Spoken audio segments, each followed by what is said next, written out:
After 10 years of marriage, my husband stood up at our luxurious anniversary dinner and looked me dead in the eye.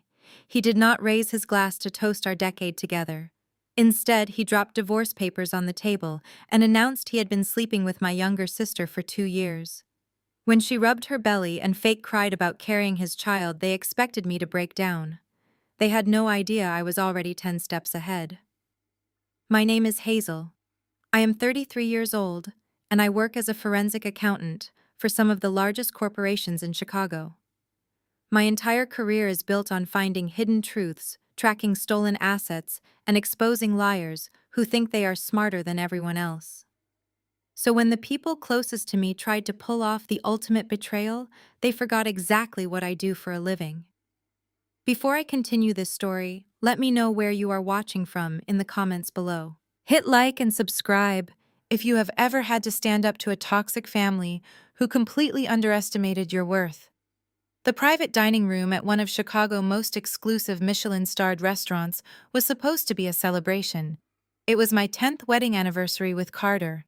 At 35, Carter was a commercial real estate project manager who loved expensive suits, flashy watches, and the sound of his own voice. He sat beside me, radiating a nervous, almost arrogant energy. Across the table sat my parents, William and Barbara, picking at their gourmet appetizers. Next to them was my 31-year-old sister, Savannah. Savannah was the family golden child, the beautiful, free-spirited owner of a boutique lifestyle brand on Instagram. She sold overpriced candles and aesthetic skincare routines, entirely funded by our parents and her husband. Her husband, Elijah, an incredibly sharp and successful corporate lawyer, was notably absent, having flown to London for an emergency merger acquisition 2 days prior. Elijah is a good man, a hardworking African-American man who loved my sister blindly and provided her with a life of absolute luxury. He did not deserve what was about to happen, and neither did I. The evening had already started with the usual toxic dynamics. My mother spent the first course fawning over Savannah, praising her latest social media post, while completely ignoring the fact that I had just been promoted to senior partner at my auditing firm.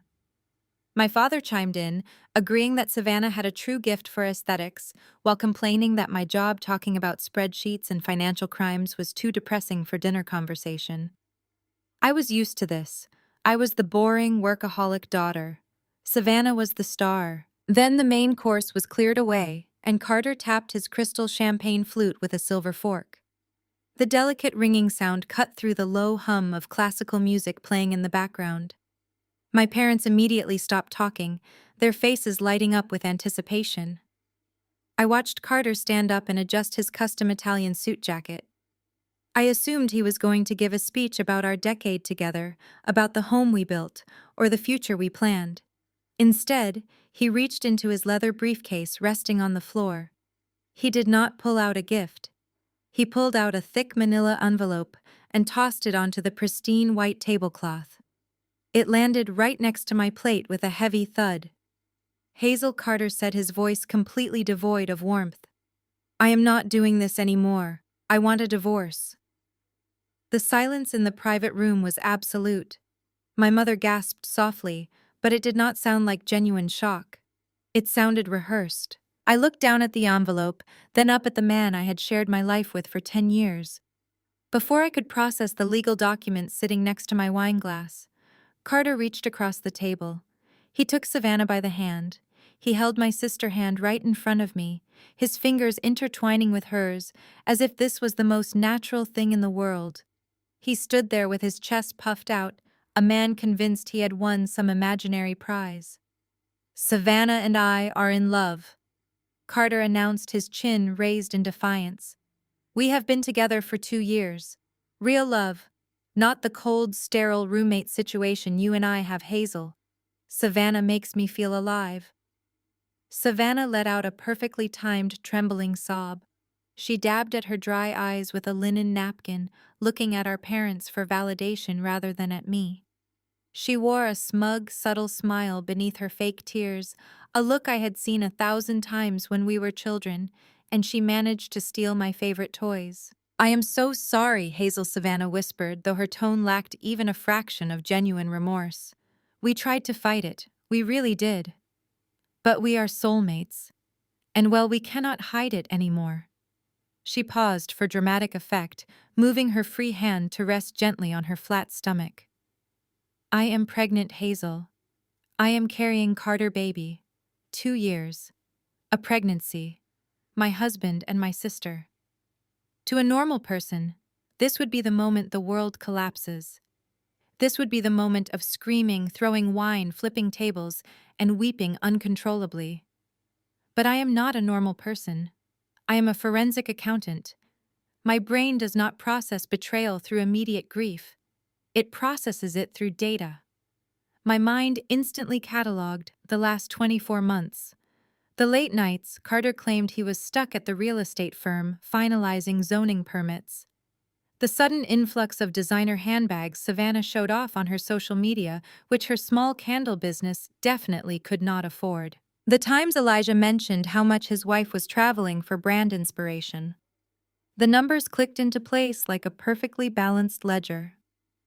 It all made sense. The missing time, the unaccounted expenses, the shifting behaviors. I noticed my father did not stand up to punch his son-in-law. My mother did not yell at her youngest daughter for destroying my marriage. They just watched me waiting for my collapse. I sat completely still. I did not shed a single tear. My hands rested calmly in my lap, and my heart rate remained entirely steady. I looked at Carter, who was bracing himself for a hysterical outburst, and then at Savannah, who was desperately waiting for me to play the role of the shattered, jealous older sister so she could play the tragic heroine. I gave them nothing. I simply stared at them with the cold, calculating precision of an auditor finding a fatal discrepancy in a financial report. They expected a victim. They had no idea they had just handed a loaded gun to an executioner. I shifted my gaze away from the man who had just dismantled our vows and looked directly at the people who had given me life. In any other family, a father would have dragged the cheating husband out of the restaurant by his expensive lapels. A mother would have thrown her glass of ice water in the face of the mistress. I waited for the outrage. I waited for the protective instinct that parents are supposed to possess. The private dining room was suffocatingly quiet, save for the soft clinking of silverware from the main dining floor outside our mahogany doors. A waiter approached with our dessert course, took one look at the frozen tableau at our table, and discreetly backed out of the room, leaving us to our toxicity. Instead, my mother Barbara let out a soft, heavy sigh. She did not reach across the table to comfort me. She reached out and gently placed her manicured hand over Savannah's. She stroked my sister's fingers with a soothing rhythm, as if Savannah were the victim who had just suffered a terrible shock. My mother looked at me with an expression of mild inconvenience. Hazel, you have to understand, Barbara said, her voice carrying that smooth, patronizing tone I had heard my entire life. Savannah has loved Carter since college. You know how she is when her heart is set on something. She just feels things more deeply than you do. I stared at her, letting the absolute absurdity of her words hang in the air. Let us be honest, Hazel, my mother continued, leaning forward, as if explaining a simple math problem to a child. You are always so dry. You are a relentless workaholic. You spend your weekends buried in fraud investigations and corporate tax returns. A man like Carter needs warmth. He needs attention. Now that Savannah is accidentally pregnant, the situation has changed entirely. You need to do the right thing and step aside. Just sign the papers and let your sister have him. The demand was so staggering that it almost felt scripted. But it was not. This was just the reality of being the scapegoat in a family that worshipped their golden child. You are telling me to hand over my husband of 10 years because my sister wants him? I asked, my voice perfectly level. You have always been the strong one, my mother rationalized, waving her hand dismissively. You gave up your college savings when Savannah needed capital to start her lifestyle brand.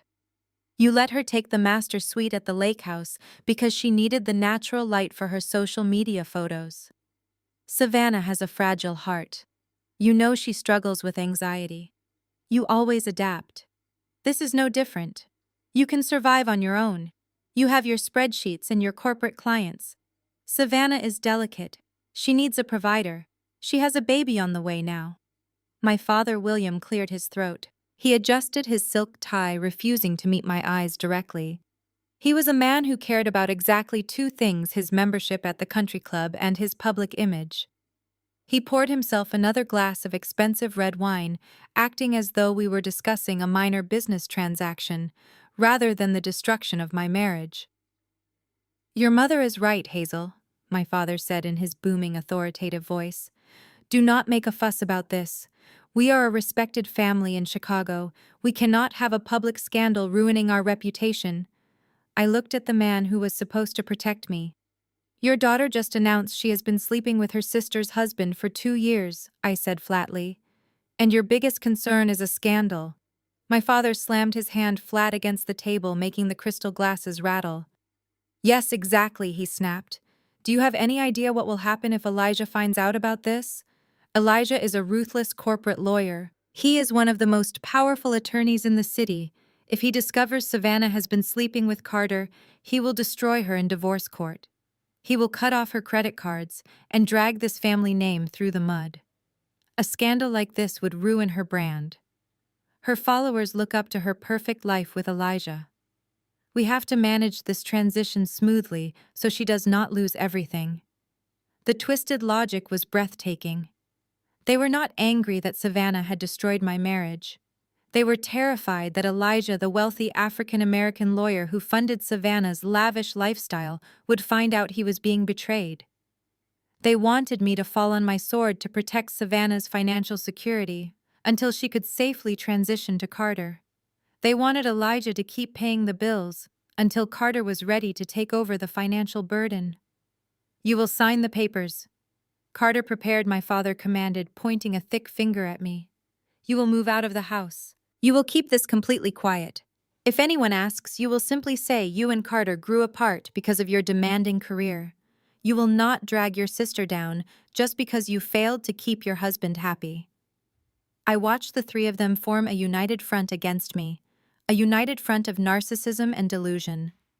They had spent my entire life taking pieces of me to build Savannah up. My time, my money, my opportunities. Now they wanted to take my marriage. Carter sat back in his chair looking incredibly pleased with himself.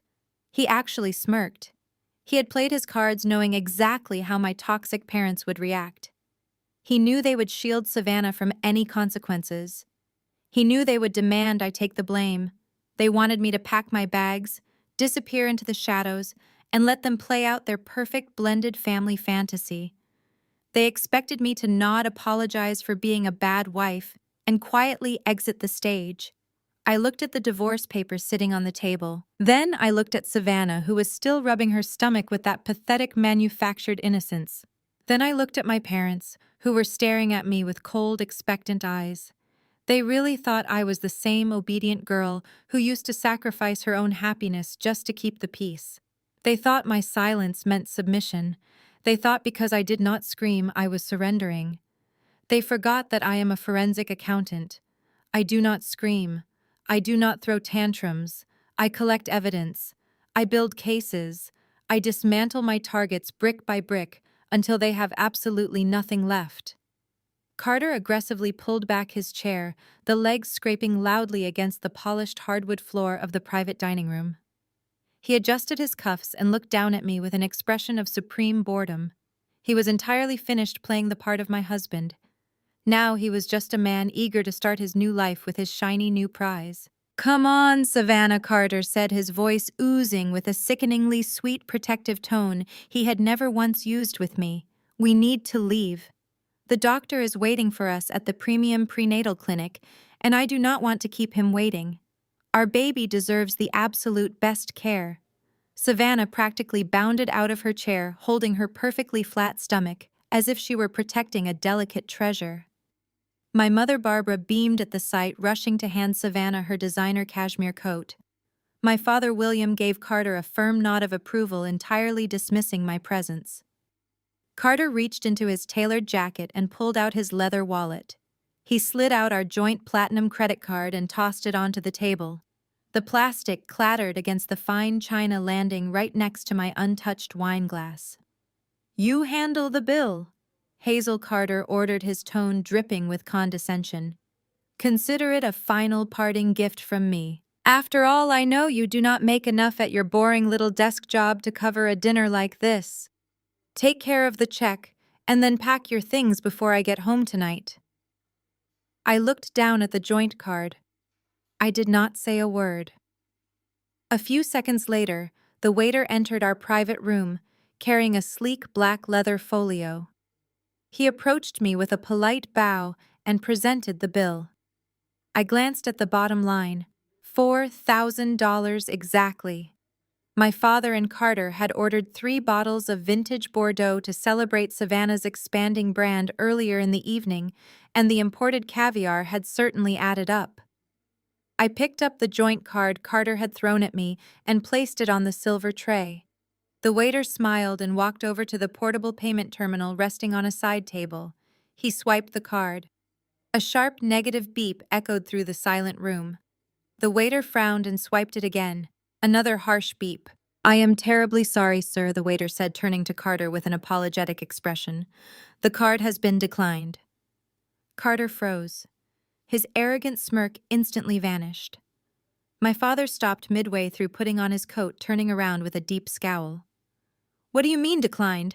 Carter snapped, snatching the card from the waiter. "Run it again. There is a $50,000 limit on that account." "I already ran it twice, sir." The waiter maintained his professional composure. "The system says the account is frozen due to suspicious activity and insufficient funds." Carter turned his furious gaze toward me. His face flushed a dark, angry red. "What did you do, Hazel?" he demanded, slamming his hands on the table. I sat perfectly still. I did not blink. I had set up financial alerts on all our accounts 3 months ago. The moment I noticed massive, unexplainable withdrawals, I initiated a forensic lockdown on every single shared asset. The bank flagged the account for severe fraud the second Carter tried to move more money this morning. He was completely locked out of the funds he thought he controlled. Carter aggressively dug into his wallet and pulled out his personal business credit card. Here he practically shoved it into the waiter's chest. "Use this one, and bring me the receipt immediately. I do not have time for this incompetence." The waiter took the new card and inserted it into the terminal. The machine processed for 3 seconds before issuing the exact same loud negative beep. "Declined, sir," the waiter announced, his voice dropping an octave. Carter looked as if he had been physically struck. My mother gasped, clutching her pearl necklace. My father, William, glared at Carter, his patience evaporating.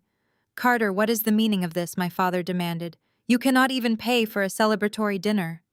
Carter was humiliated. His fragile ego shattered in front of the very people he was trying to impress. And because he was a coward, he immediately directed all his explosive rage at me. "This is your fault, you vindictive wretch," Carter yelled, pointing a trembling finger at my face. "You are nothing but a lowly accountant, a pathetic, boring bean counter who clings to my coattails.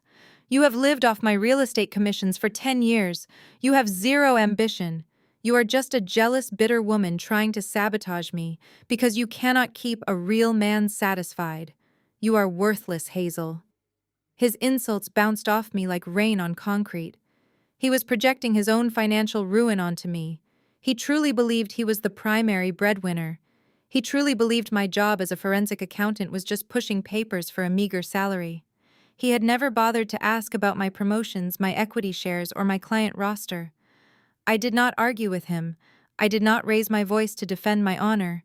I simply opened my designer clutch and reached inside. I bypassed my standard cards and pulled out a heavy, solid titanium card. The Centurion Black Card.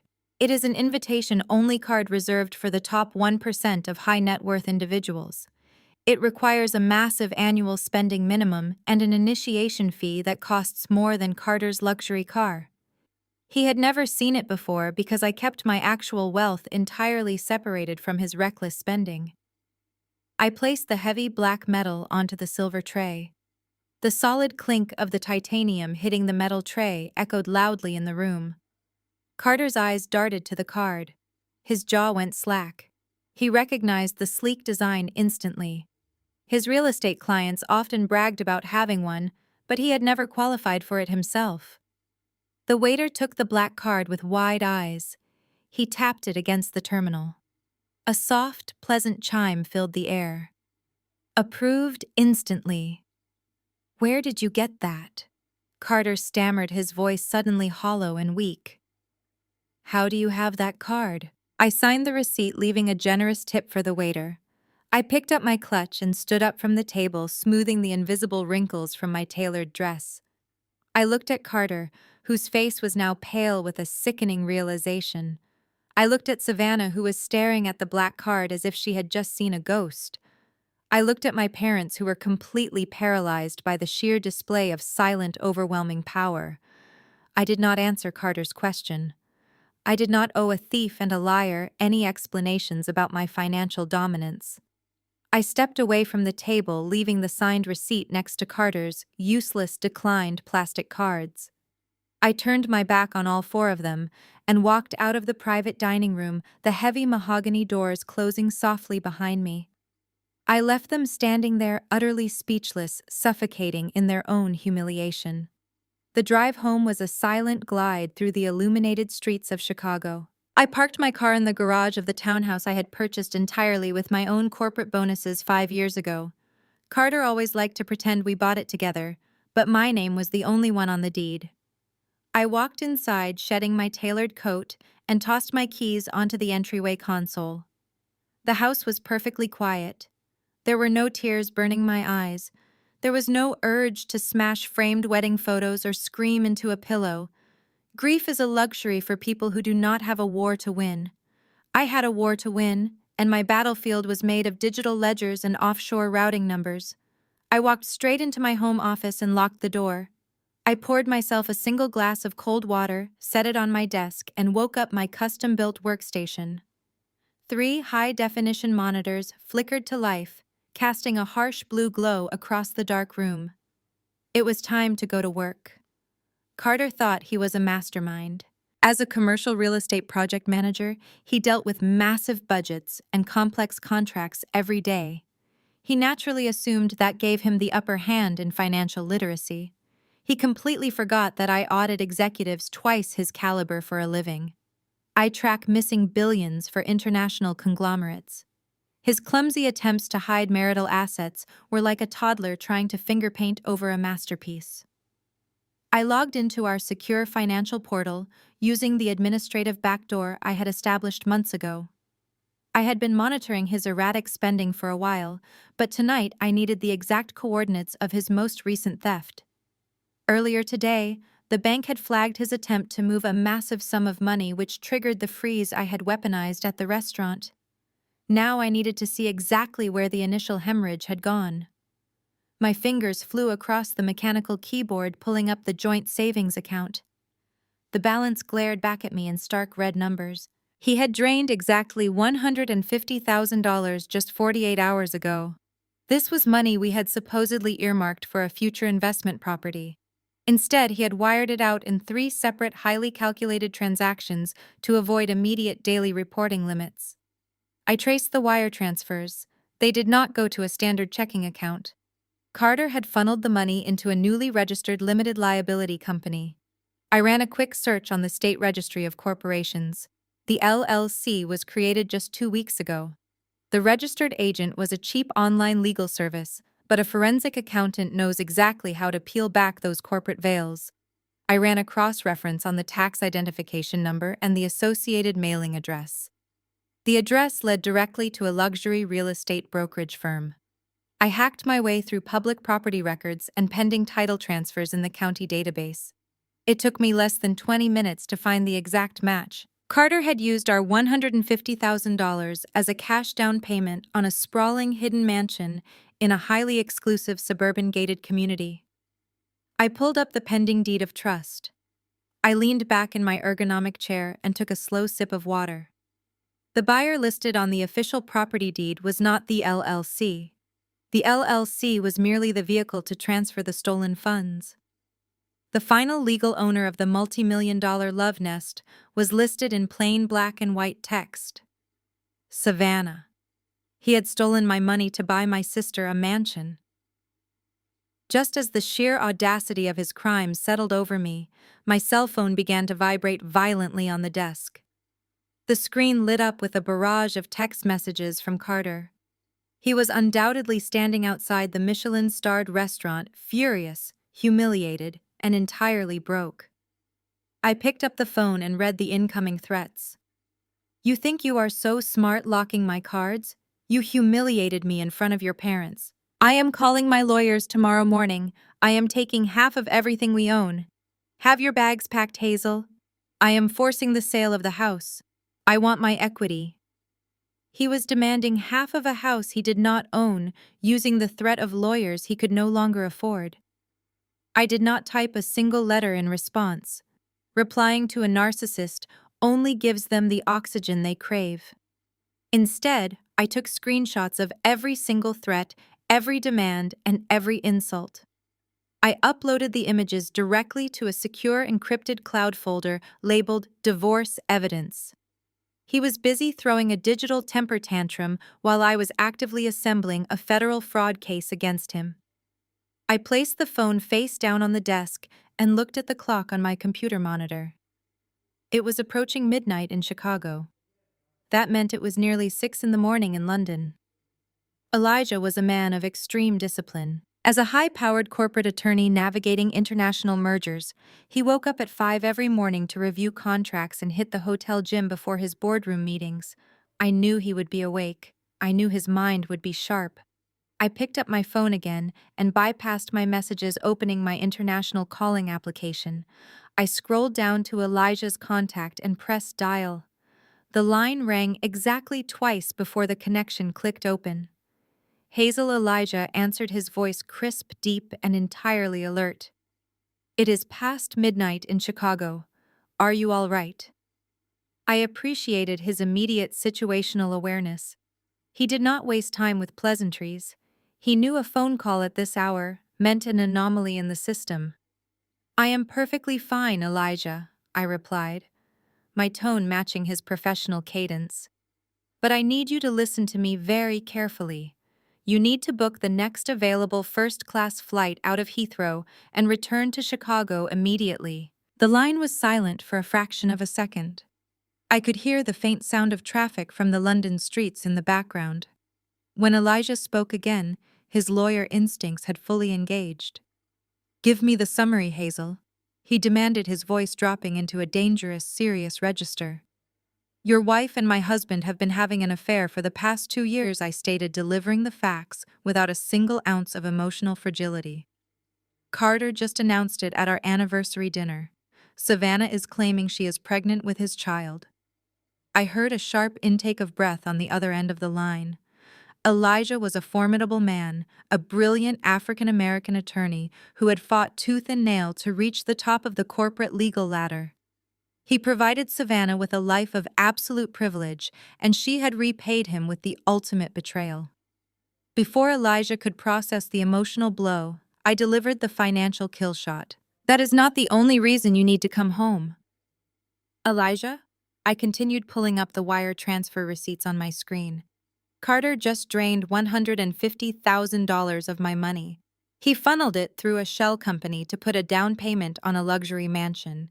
The deed is in Savannah's name. They are using stolen funds to build their new life. I need my favorite corporate lawyer to help me burn them to the ground." The silence that followed was heavy, absolute, and terrifying. Then Elijah spoke, and his voice sent a shiver of pure adrenaline down my spine. "I am booking my flight right now, Hazel. Do not make a single move until I land. We are going to destroy them both." The morning light filtered through the floor-to-ceiling windows of my kitchen. I stood at the marble island, holding a cup of black coffee, perfectly composed. I had not slept a single minute. Instead, I had spent the entire night compiling digital dossiers, building an airtight financial profile on my soon-to-be ex-husband. My phone had remained silent since my call with Elijah. It was the calm before the inevitable storm. That storm arrived exactly at 8 in the morning with a violent pounding on my front door. It was not a polite knock. It was the aggressive, entitled hammering of people who believed they owned everything they touched. I set my coffee mug down. I walked to the entryway and pulled open the heavy wooden door. My parents, William and Barbara, pushed their way inside before I could even utter a greeting. They did not look like parents who had just watched their eldest daughter suffer a devastating betrayal. They looked like cornered animals. My father's face was flushed, and his usually immaculate golf shirt was wrinkled. My mother clutched her designer handbag so tightly her knuckles were white. William marched straight into my kitchen and slapped a thick legal document down on the pristine marble counter. It was a quitclaim deed, a legally binding contract designed to transfer property ownership from one party to another rapidly and without a traditional sale. I looked at the bold black letters printed at the top of the page and then slowly raised my eyes to meet my father's furious gaze. "Sign it, Hazel!" My father commanded, his voice echoing off the high ceilings. "You are going to sign this house over to Savannah and Carter today. We already had the family attorney draft the paperwork. All it needs is your signature and a notary." My mother stepped forward, attempting to soften the blow with her usual manipulative tone. "Be reasonable, Hazel," she pleaded. "Your sister is pregnant. She needs a stable, stress-free environment to nurture the baby. Carter is dealing with a lot of financial transitions right now, and this house is the perfect place for them to start their new family. You have your high-paying corporate job. You can easily rent a nice apartment downtown closer to your office. It just makes sense." I stared at the two of them, letting the sheer audacity of their demand wash over me. "You want me to sign away a house that I bought entirely with my own money?" I asked, keeping my voice dangerously quiet. "You want me to hand over my home to the man who cheated on me and the sister who betrayed me, just so they can have a comfortable maternity nest?" William slammed his fist on the counter. "Do not play the victim with me, Hazel. This is not about your hurt feelings. This is about saving this family from financial ruin." I raised an eyebrow. Financial ruin. That was an interesting choice of words. "Carter makes a fortune in commercial real estate," I stated, testing the waters. "Savannah has her thriving lifestyle brand. Why would they need my house to avoid financial ruin?" My father's face turned a darker shade of red. The veins in his neck bulged as he lost whatever shred of composure he had left. "Her company is drowning in debt, Hazel. Savannah's lifestyle brand has been bleeding money for 3 years. The suppliers stopped shipping. The creditors were threatening to seize everything. I had to take out a second mortgage on our family home just to bail her out and keep her out of bankruptcy court." The truth finally spilled out, ugly and desperate. My parents had risked their own financial security to fund Savannah's fake Instagram reality, and now the bill had come due. "Carter made me a deal," my father shouted, his desperation laid bare. "Carter promised me that if you sign this house over to him, he will use his real estate connections to liquidate it quietly. He will use the equity from your house to pay off the second mortgage I took out for Savannah. If you do not sign this, Hazel, the bank will foreclose on our home. You have to do this for us. You owe this family." I looked at my mother, who was nodding frantically, tears welling in her eyes. "Please, Hazel," Barbara begged. "We will lose everything if you do not cooperate. Carter is our only way out." I picked up the quitclaim deed from the marble counter. I held the crisp white paper in my hands, feeling the weight of their lifelong manipulation. They had always treated me as a resource, an emergency fund, a safety net to catch Savannah whenever she fell. And now they were literally asking me to sacrifice my home to pay for her failures. I looked my father dead in the eye. I gripped the top of the document and ripped it in half. The sound of tearing paper was louder than a gunshot in the silent kitchen. My mother screamed. My father lunged forward but stopped when I raised my hand. "Carter is lying to you," I said, my voice cold and absolute. "Carter does not have a plan to save your house. Carter just stole $150,000 from me to buy a hidden mansion for Savannah. He is entirely broke.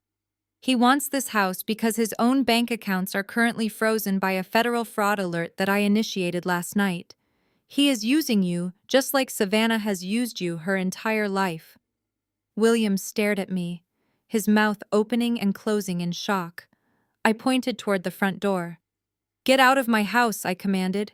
"You are not my parents. You are parasites. If you ever step foot on my property again, I will call the police and have you arrested for trespassing. This is my home. You will never take a single dime from me again. Get out." They backed away, terrified by the absolute lack of mercy in my eyes. They scrambled out the front door, leaving me alone to prepare for the real war. The rain in Chicago had just started to freeze against the pavement when I walked into the subterranean jazz lounge. It was a discreet establishment tucked beneath the financial district, illuminated only by amber wall sconces and the low burn of expensive bourbon. This was not a place for casual meetings. It was a place where executives buried their mistakes. I sat at a corner booth facing the door, my laptop resting inside my leather tote. I did not have to wait long. Exactly 14 hours after our brief phone call, the heavy oak door swung open. Elijah stepped inside. He had come straight from international arrivals at O'Hare International Airport. He wore a bespoke charcoal suit that somehow lacked a single wrinkle despite the transatlantic flight. He carried his signature monogrammed leather briefcase. As an African-American corporate attorney who regularly dismantled multinational mergers before breakfast, Elijah possessed an aura that demanded absolute compliance. He did not look like a man whose wife had just announced she was pregnant with his brother-in-law. He looked like an apex predator who had just caught the scent of blood. He slid into the leather booth opposite me. He did not offer a tired smile. He did not sigh. He signaled the bartender with a subtle raise of 2 fingers, ordering a Scotch neat. "Are you holding together, Hazel?" He asked, his voice a deep, resonant baritone that carried no trace of emotional fragility. "I am calculating," I replied evenly. "I assume you are doing the same." Elijah unclasped the brass locks on his briefcase. The sound was incredibly loud in the quiet booth. I did not ask about the flight. He did not ask how I felt when Carter threw the divorce papers on the table. We were 2 highly analytical professionals operating in our natural element. The bartender delivered his drink. Elijah took 1 slow, measured sip before setting the heavy crystal glass down.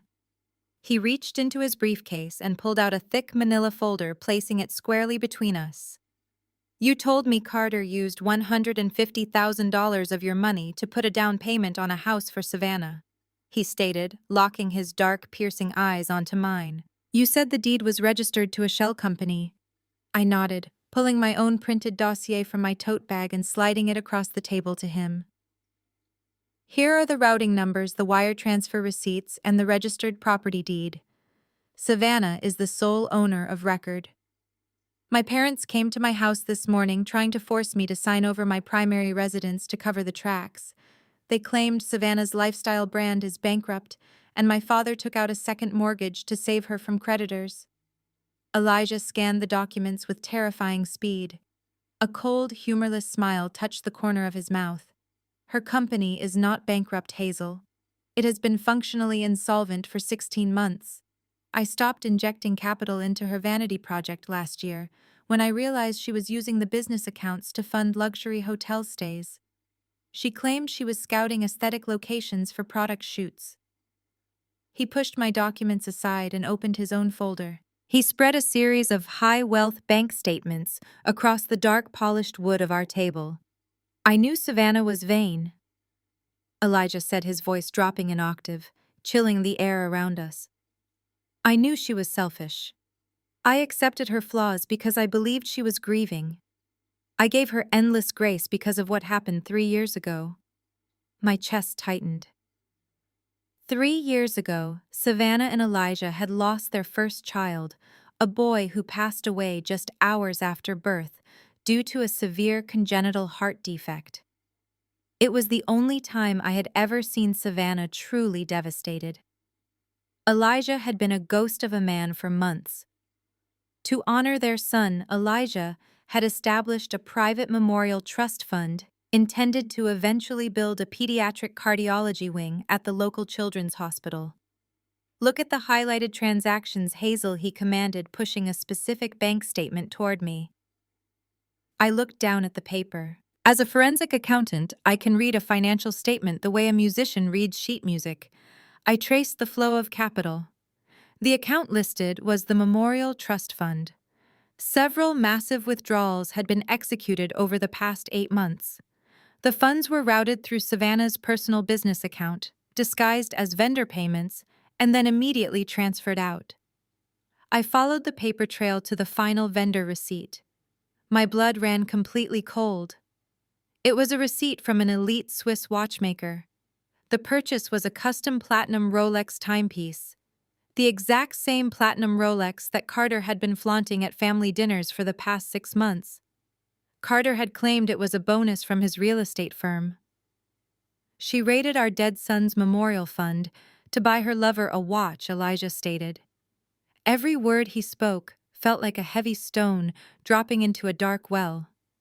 She forged my authorization signature on the trust distributions. She stole from the memory of our child to impress your husband. I looked up from the paper, meeting Elijah's gaze. The sheer depravity of the act defied human logic.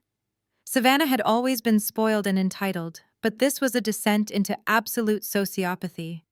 Carter wearing a watch funded by a dead infant's memorial trust while sitting at my anniversary dinner and holding my sister's hand. Elijah did not shed a tear. His grief had instantly crystallized into a weapon of mass destruction. They think they are dealing with a heartbroken husband and a discarded wife, Elijah said, leaning forward, his broad shoulders completely blocking out the ambient light of the bar. They think we are going to fight them in a standard family court. They think we are going to argue over alimony and property division while they play the happy expecting couple. I tapped my fingernail against the Rolex receipt. Carter wants to force the sale of my house because his accounts are currently frozen by a federal fraud alert. He thinks he can bully me into submission before the bank officially audits his transactions. Elijah finished his scotch in one smooth motion. Then we do not give them family court, Hazel. We give them federal court. I am going to draft a civil lawsuit for severe financial fraud, breach of fiduciary duty, and grand larceny. I will personally ensure Savannah faces criminal charges for wire fraud and forging signatures on a protected trust. And I will tear Carter's professional life apart, I replied, seamlessly matching his lethal momentum. He is a senior manager at his firm. If he is funneling stolen money through shell companies, I guarantee he has embezzled from his commercial real estate clients. I am going to audit his entire corporate existence.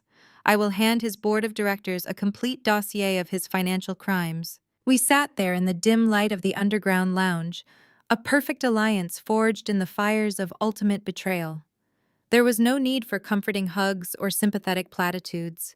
We were two highly analytical, exceptionally ruthless professionals who had been pushed entirely too far. Savannah and Carter wanted a new life together. We were going to make absolutely certain they started that new life behind bars. Elijah closed his briefcase, snapping the brass locks shut with a sharp, definitive click. "Let the hunt begin," he said. The digital execution began at exactly 9 a.m. on a Tuesday. I was sitting at my home office desk finalizing the forensic blueprint of Carter's embezzlement when my secure work phone began to vibrate off the polished wood surface. It was not a steady ring. It was a relentless, continuous spasm of notifications. I unlocked the screen and watched a tidal wave of alerts flood my display. Direct messages, missed calls, email warnings, and an endless stream of social media tags. My sister had launched her offensive. Savannah possessed an Instagram following of 500,000 people who eagerly consumed her curated lifestyle content. She sold them an illusion of organic wellness and effortless grace.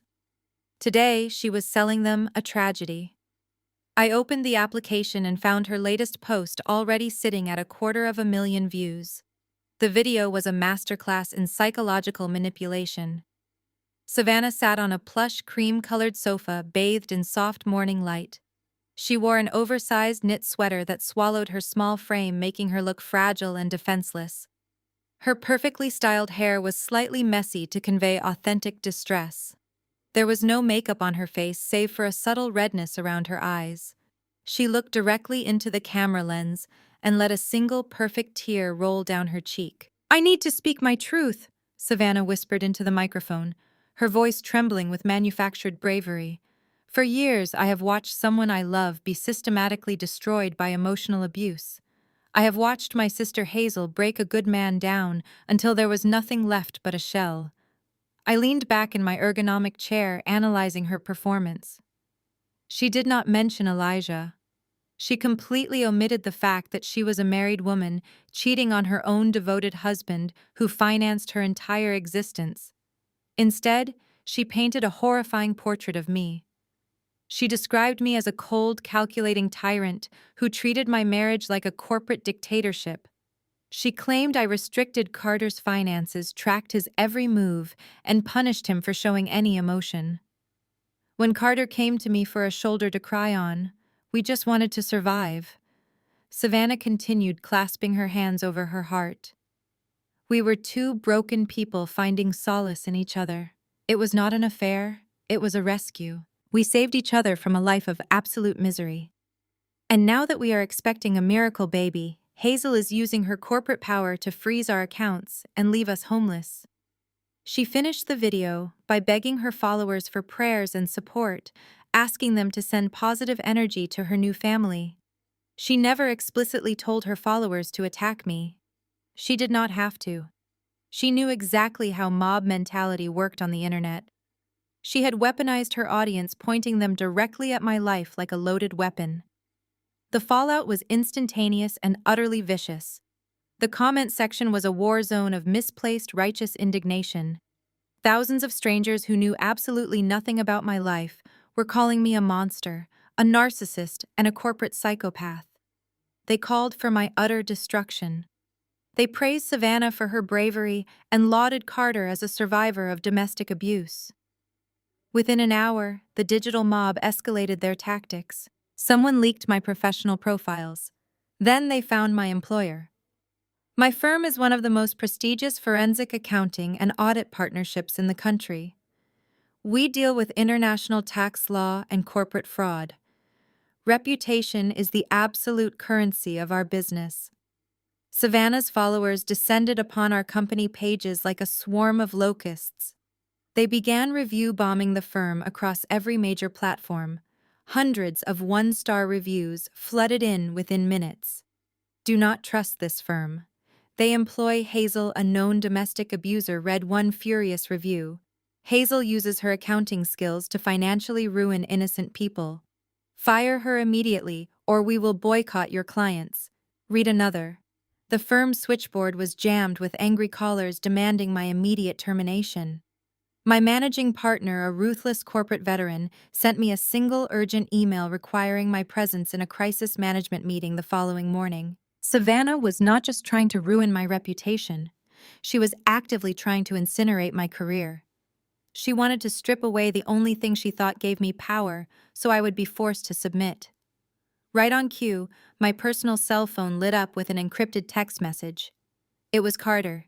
He was capitalizing on the chaos they had just manufactured. "Look at the mess you made, Hazel," the message read. "Savannah's followers are tearing your company apart. Your firm is going to fire you by the end of the week. You are going to lose your precious career and your license. But I can make it stop. Sign the quitclaim deed, hand over the house and release the frozen funds. Give us what we want, and Savannah will post a follow-up video telling her fans to back off. Refuse and your career is permanently finished." It was a textbook extortion attempt delivered in writing across a cellular network. Carter was a fool. He had just handed a forensic accountant prosecuting a fraud case a documented threat of blackmail. He actually believed that public shaming would force a woman who dismantles corporate criminals for a living to surrender her assets. I did not panic. I did not cry over the hateful comments from thousands of strangers. I did not fear for my job. A lesser professional might have folded under the immense pressure of a viral hate campaign. They might have signed away their hard-earned property just to make the screaming internet stop. But I understood the mechanics of absolute power. Savannah's followers were a digital illusion. My evidence was a legal reality. I took high-resolution screenshots of Carter's extortion demands. I archived every single one of Savannah's defamatory claims, preserving the videos before she could delete them. I documented the timestamps, the view counts, and the specific violent threats directed at my firm. They thought they were burying me under a mountain of public shame. They did not realize they were just handing me the exact ammunition I needed to upgrade my civil lawsuit into a federal case for extortion and corporate sabotage. I picked up my secure phone and dialed my managing partner. I did not offer an apology for the digital noise. I simply informed him that the firm was currently experiencing a coordinated cyber attack orchestrated by an embezzler I was personally investigating. I told him to have our corporate legal team and our public relations crisis unit standing by. Savannah wanted to play the victim on a public stage. Carter wanted to use extortion to steal my house. I smiled a cold, lethal smile in the silence of my office. They had chosen their weapons and drawn their battle lines. Tomorrow, I would show them mine. The corporate headquarters of my firm occupied the top 3 floors of a towering glass skyscraper in downtown Chicago. It was a sanctuary of absolute order, governed by strict access controls and elite professionalism. My corner office featured soundproof glass walls that overlooked the sprawling city skyline. It was an environment designed to intimidate white-collar criminals during audits. I was at my desk reviewing the digital footprint of the cyber attack when the heavy glass door to my office swung open with violent force. Carter stood in the doorway, breathing heavily. He had bypassed the lobby reception by using his old spouse emergency access protocols, a privilege I had not yet revoked with building management. He wore a custom-tailored navy blue suit and a silk tie that cost more than most people's monthly rent. His hair was perfectly styled, but his eyes were wide with a frantic, manic energy. He marched into my office and slammed the door shut behind him. He did not care that dozens of junior analysts and senior partners could see him through the glass walls. He marched directly to my desk and threw a crumpled document onto my keyboard. It was the same quitclaim deed my parents had tried to force upon me the day before. "Sign it," Hazel Carter demanded, leaning over my desk and planting his hands firmly on the polished mahogany. "Savannah's video is already at 500,000 views. My phone has been blowing up with people telling me how brave I am for escaping your abuse. Your firm is getting shredded online. I know your managing partner called you in for a crisis meeting this morning. You are drowning. Sign the house over to me, unfreeze the bank accounts, and I will have Savannah call off her digital army." I did not flinch. I did not raise my voice. I leaned back in my leather executive chair and looked at the man I had married. He truly believed he had me cornered. He was so blinded by his own narcissism that he could not see he was walking blindly into a federal trap. I reached forward and casually tapped the screen of my smartphone, which was resting face up on my desk. I engaged the voice recording application. The small red light blinked silently, entirely unnoticed by Carter. "You came all the way to my office to threaten my career over a house I purchased with my own money?" I asked, keeping my voice perfectly level. "I came here to collect what I am owed." Carter scoffed, straightening his posture and adjusting his expensive tie. "Do you really think I need your pathetic little accounting salary, Hazel? Do you think I actually need your money to survive? I am doing you a favor by offering you a way out of this public relations nightmare." I raised an eyebrow, inviting him to continue. "If you do not need my money, Carter, why are you throwing a temper tantrum in my office over frozen bank accounts?" His face flushed with pure, unadulterated ego. "Because I need the liquidity right now to secure my new life with Savannah," he bragged, his chest puffing out. "But I will not need it for long. I am about to close the biggest commercial real estate deal of my entire career. I am finalizing a $10 million investment package with a massive venture capital fund. The moment I secure their signature, my firm is promoting me to Vice President of Development. I am taking home a $2 million commission, Hazel. $2 million. I am going to be untouchable. I am going to buy Savannah a lifestyle you could only dream of." He was practically vibrating with arrogance. He was so desperate to prove his superiority that he willingly laid out his entire corporate timeline. "So let me make sure I understand your terms perfectly, Carter," I said, ensuring my voice was crystal clear for the recording device on my desk. "You are explicitly stating that if I do not sign over the deed to my personal property and release the funds you attempted to funnel into a shell company, you will continue to use Savannah's social media platform to orchestrate a targeted harassment campaign against my employer. You are threatening to destroy my professional auditing license unless I surrender my financial assets to you. Is that correct?" Carter sneered, leaning down until his face was inches from mine. "That is exactly right, Hazel. You are finally starting to understand how the real world works. You are outmatched. I hold all the cards. Sign the paper right now, or I will make sure you are fired by Friday." I smiled. It was not a warm smile. It was the chilling, calculating smile of an apex predator watching its prey step directly into the snare. I reached forward and tapped my phone screen again, stopping the recording. I saved the audio file directly to my secure cloud server. "Thank you, Carter," I said softly. "I really appreciate your cooperation." His sneer faltered, his brow furrowed in confusion. "What are you talking about?" I picked up my desk phone and pressed the speed dial button for building security. "Yes, this is Hazel at the corner office on the 40th floor," I said, my voice ringing with total authority.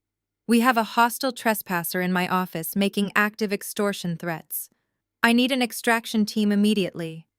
Carter stood up straight, his eyes darting around the room. "You cannot call security on your own husband." "You are not my husband," I corrected him, standing up and smoothing my skirt. "You are a common criminal who just delivered a recorded confession of corporate extortion and blackmail."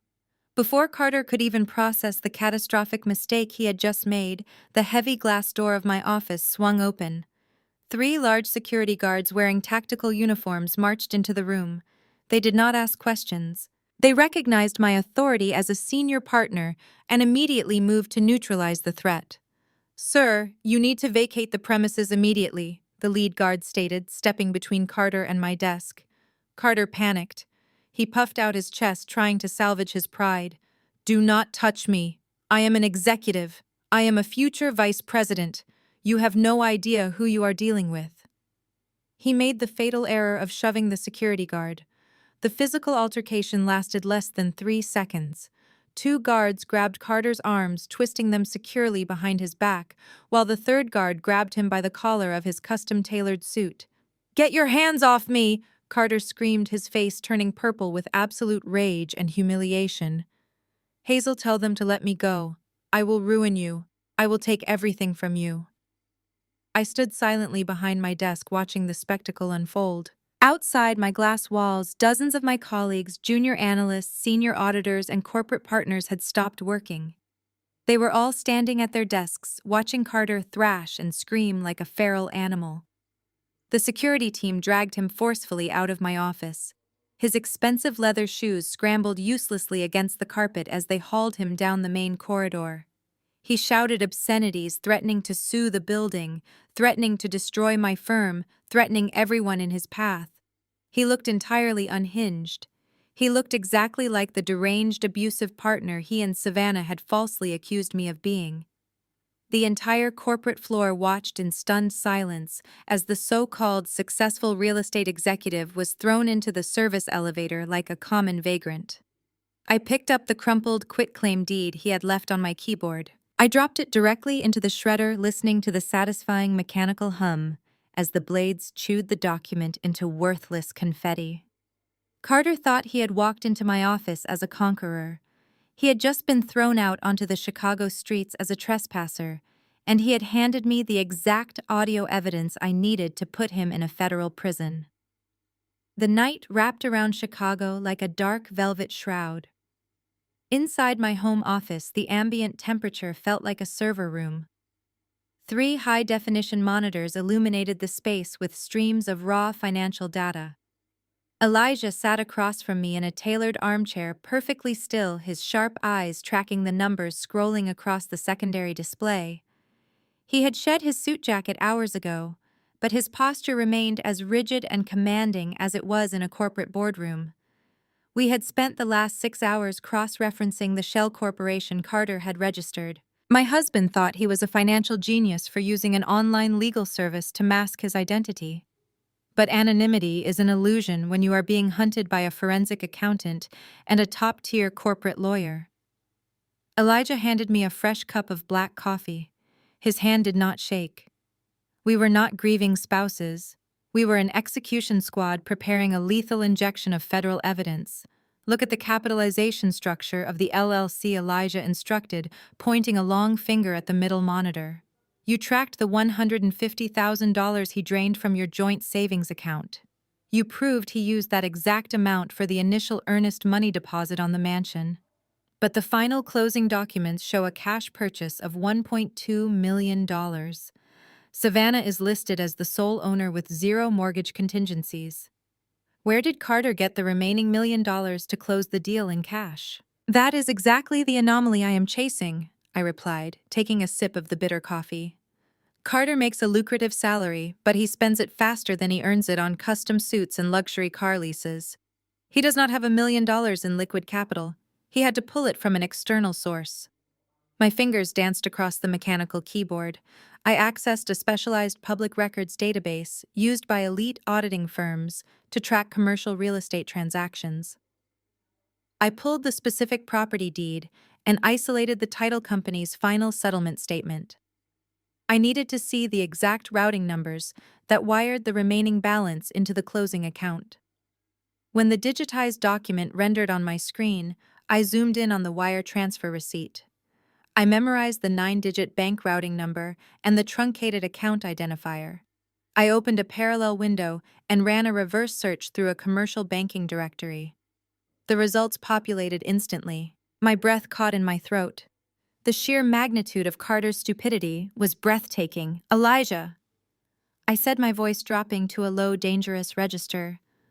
Look at the origin account for the final $1 million wire transfer. Elijah leaned forward, his dark eyes narrowing as he read the screen. He read the name of the banking institution and the specific classification code attached to the account. His jaw tightened. That is an escrow trust account, Elijah stated, the legal implications immediately clicking into place in his brilliant mind.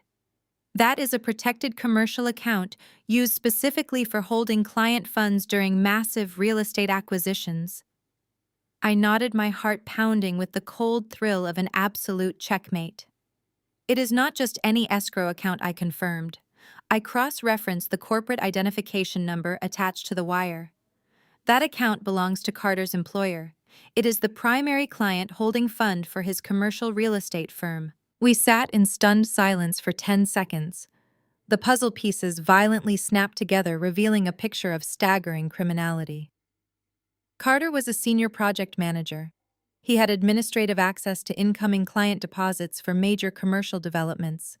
He had diverted a massive client deposit meant for a downtown high-rise project directly into his own hidden shell company. He then commingled those stolen corporate funds with the $150,000 he had stolen from me. He used that highly illegal cocktail of embezzled money to buy a suburban mansion outright in Savannah's name. He did not just steal from his wife, Elijah, said, his voice vibrating with lethal realization. He stole $1 million from his own corporate clients. He breached his fiduciary duty. He committed egregious wire fraud across state lines. He engaged in money laundering by commingling stolen marital assets with embezzled corporate funds to purchase real property. He needed a major cash injection to buy Savannah her dream house, I explained, tracing the timeline on my digital notepad. He thought he could borrow the money from his firm's escrow account, close the deal on the mansion, and then replace the stolen client funds when his highly anticipated $10 million venture capital project finalized next week. He was banking on his massive upcoming commission to cover his tracks before the quarterly financial audits caught the discrepancy. Elijah let out a dark, humorless laugh that echoed against the glass walls of my office. He thought he could float $1 million embezzlement scheme. He thought he could play God with client money just to impress a woman who spent her days posing with overpriced candles on the internet. He is arrogant, I replied, pulling up the federal sentencing guidelines on my third monitor. And his arrogance just handed us the key to his absolute destruction. This is no longer a simple civil divorce dispute over hidden assets. This is a massive federal crime. Elijah stood up, pacing the length of my office like a caged panther. The legal gears in his head were spinning at maximum velocity. If we take this evidence to family court, a judge will simply freeze the house and slap him with a financial penalty. That is too merciful. We are not doing that. We are going to take this directly to the board of directors at his real estate firm. I smiled, matching his ruthless energy. Carter is walking into a boardroom next week to pitch his $10 million venture capital project, I noted. He thinks he is about to become vice president. He thinks he is untouchable. We are going to let him walk right into that room, Elijah commanded, his eyes burning with absolute retribution. And then we are going to drop this forensic dossier right onto the center of the conference table. We will let his own chief executive officer call the authorities. The door to a federal penitentiary had officially swung wide open. Carter had constructed an elaborate house of cards to fund his illicit fantasy with my sister. He thought he had outsmarted his boring accountant wife. He thought he had outmaneuvered the brilliant lawyer who had married Savannah. Instead, he had willingly locked himself inside a burning building. He had provided the gasoline, the matches, and the financial paper trail. All Elijah and I had to do now was stand back and watch his entire existence turn to ash. The annual Chicago Heritage Foundation Gala was the undisputed crown jewel of the city high society calendar. It was a glittering assembly of generational wealth corporate titans and influential politicians gathered under the massive crystal chandeliers of a historic downtown hotel. I attended representing my forensic accounting firm, wearing a floor-length emerald green gown that was tailored to absolute perfection. I held a flute of vintage champagne, engaging in light strategic networking with a circle of elite banking executives and senior partners from rival law firms. The atmosphere was a symphony of clinking crystal soft jazz and polite laughter. I belonged in this room. I had earned my place through a decade of ruthless intelligence and flawless audits. I commanded respect not through social media followers, but through actual tangible corporate power. Then the heavy mahogany doors of the grand ballroom swung open to admit the night's most audacious guests. Carter and Savannah made their grand entrance. Carter was practically vibrating with unearned arrogance, wearing a velvet tuxedo jacket that he undoubtedly charged to a maxed-out credit card. The stolen platinum Rolex gleamed aggressively on his wrist, catching the light of the chandeliers. He paraded through the ballroom, acting as if he had already secured his vice presidency and closed his $10 million venture capital deal. Savannah clung to his arm like a designer accessory. She had chosen a scandalously tight champagne-colored silk gown specifically designed to highlight the barely visible curve of her stomach. She was weaponizing her supposed pregnancy, using it as a shield and a status symbol. They swept into the room, projecting the sickening illusion of a powerful, triumphant couple who had bravely overcome adversity. They could have stayed on the opposite side of the ballroom. They could have enjoyed the free caviar and mingled with the mid-level real estate brokers hovering near the ice sculptures. But Savannah was a narcissist, fueled by the toxic attention she had recently garnered online. She was drunk on her own fabricated reality. When her eyes locked onto mine across the crowded room, her lips curled into a predatory smirk. She tugged on Carter's arm and steered him directly toward the circle of prominent executives I was currently conversing with. She wanted an audience. She wanted to humiliate me in front of the very people who respected my professional authority. The tension in our immediate vicinity spiked instantly as the surrounding guests recognized the players from Savannah's viral internet spectacle. Savannah stopped right in front of me, resting her hand deliberately on her stomach. Her diamond rings sparkled as she struck a maternal pose. "Oh, Hazel," she sighed, her voice projecting loudly enough to silence the surrounding conversations. "I am so surprised you showed up tonight. I would have thought you would be hiding in your dark little office running numbers and nursing your bruised ego. It takes a lot of nerve to show your face after everyone found out how you treated this poor man.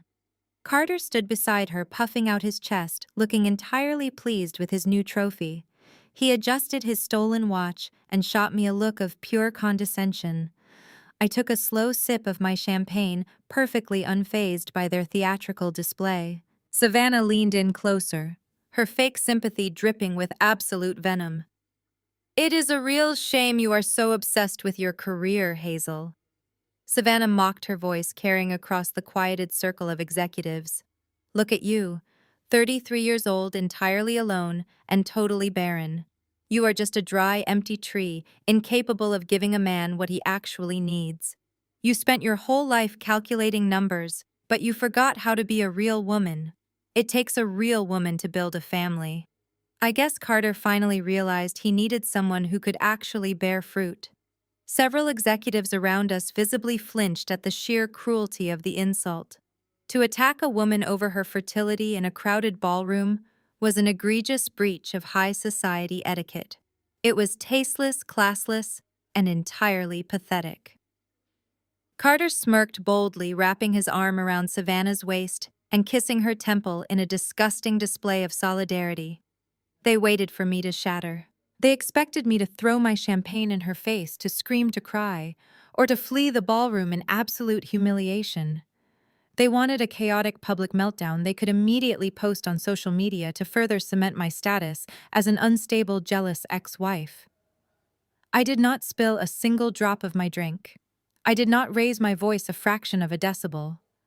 I looked at Savannah with the cold, detached curiosity of a scientist examining a doomed specimen under a microscope.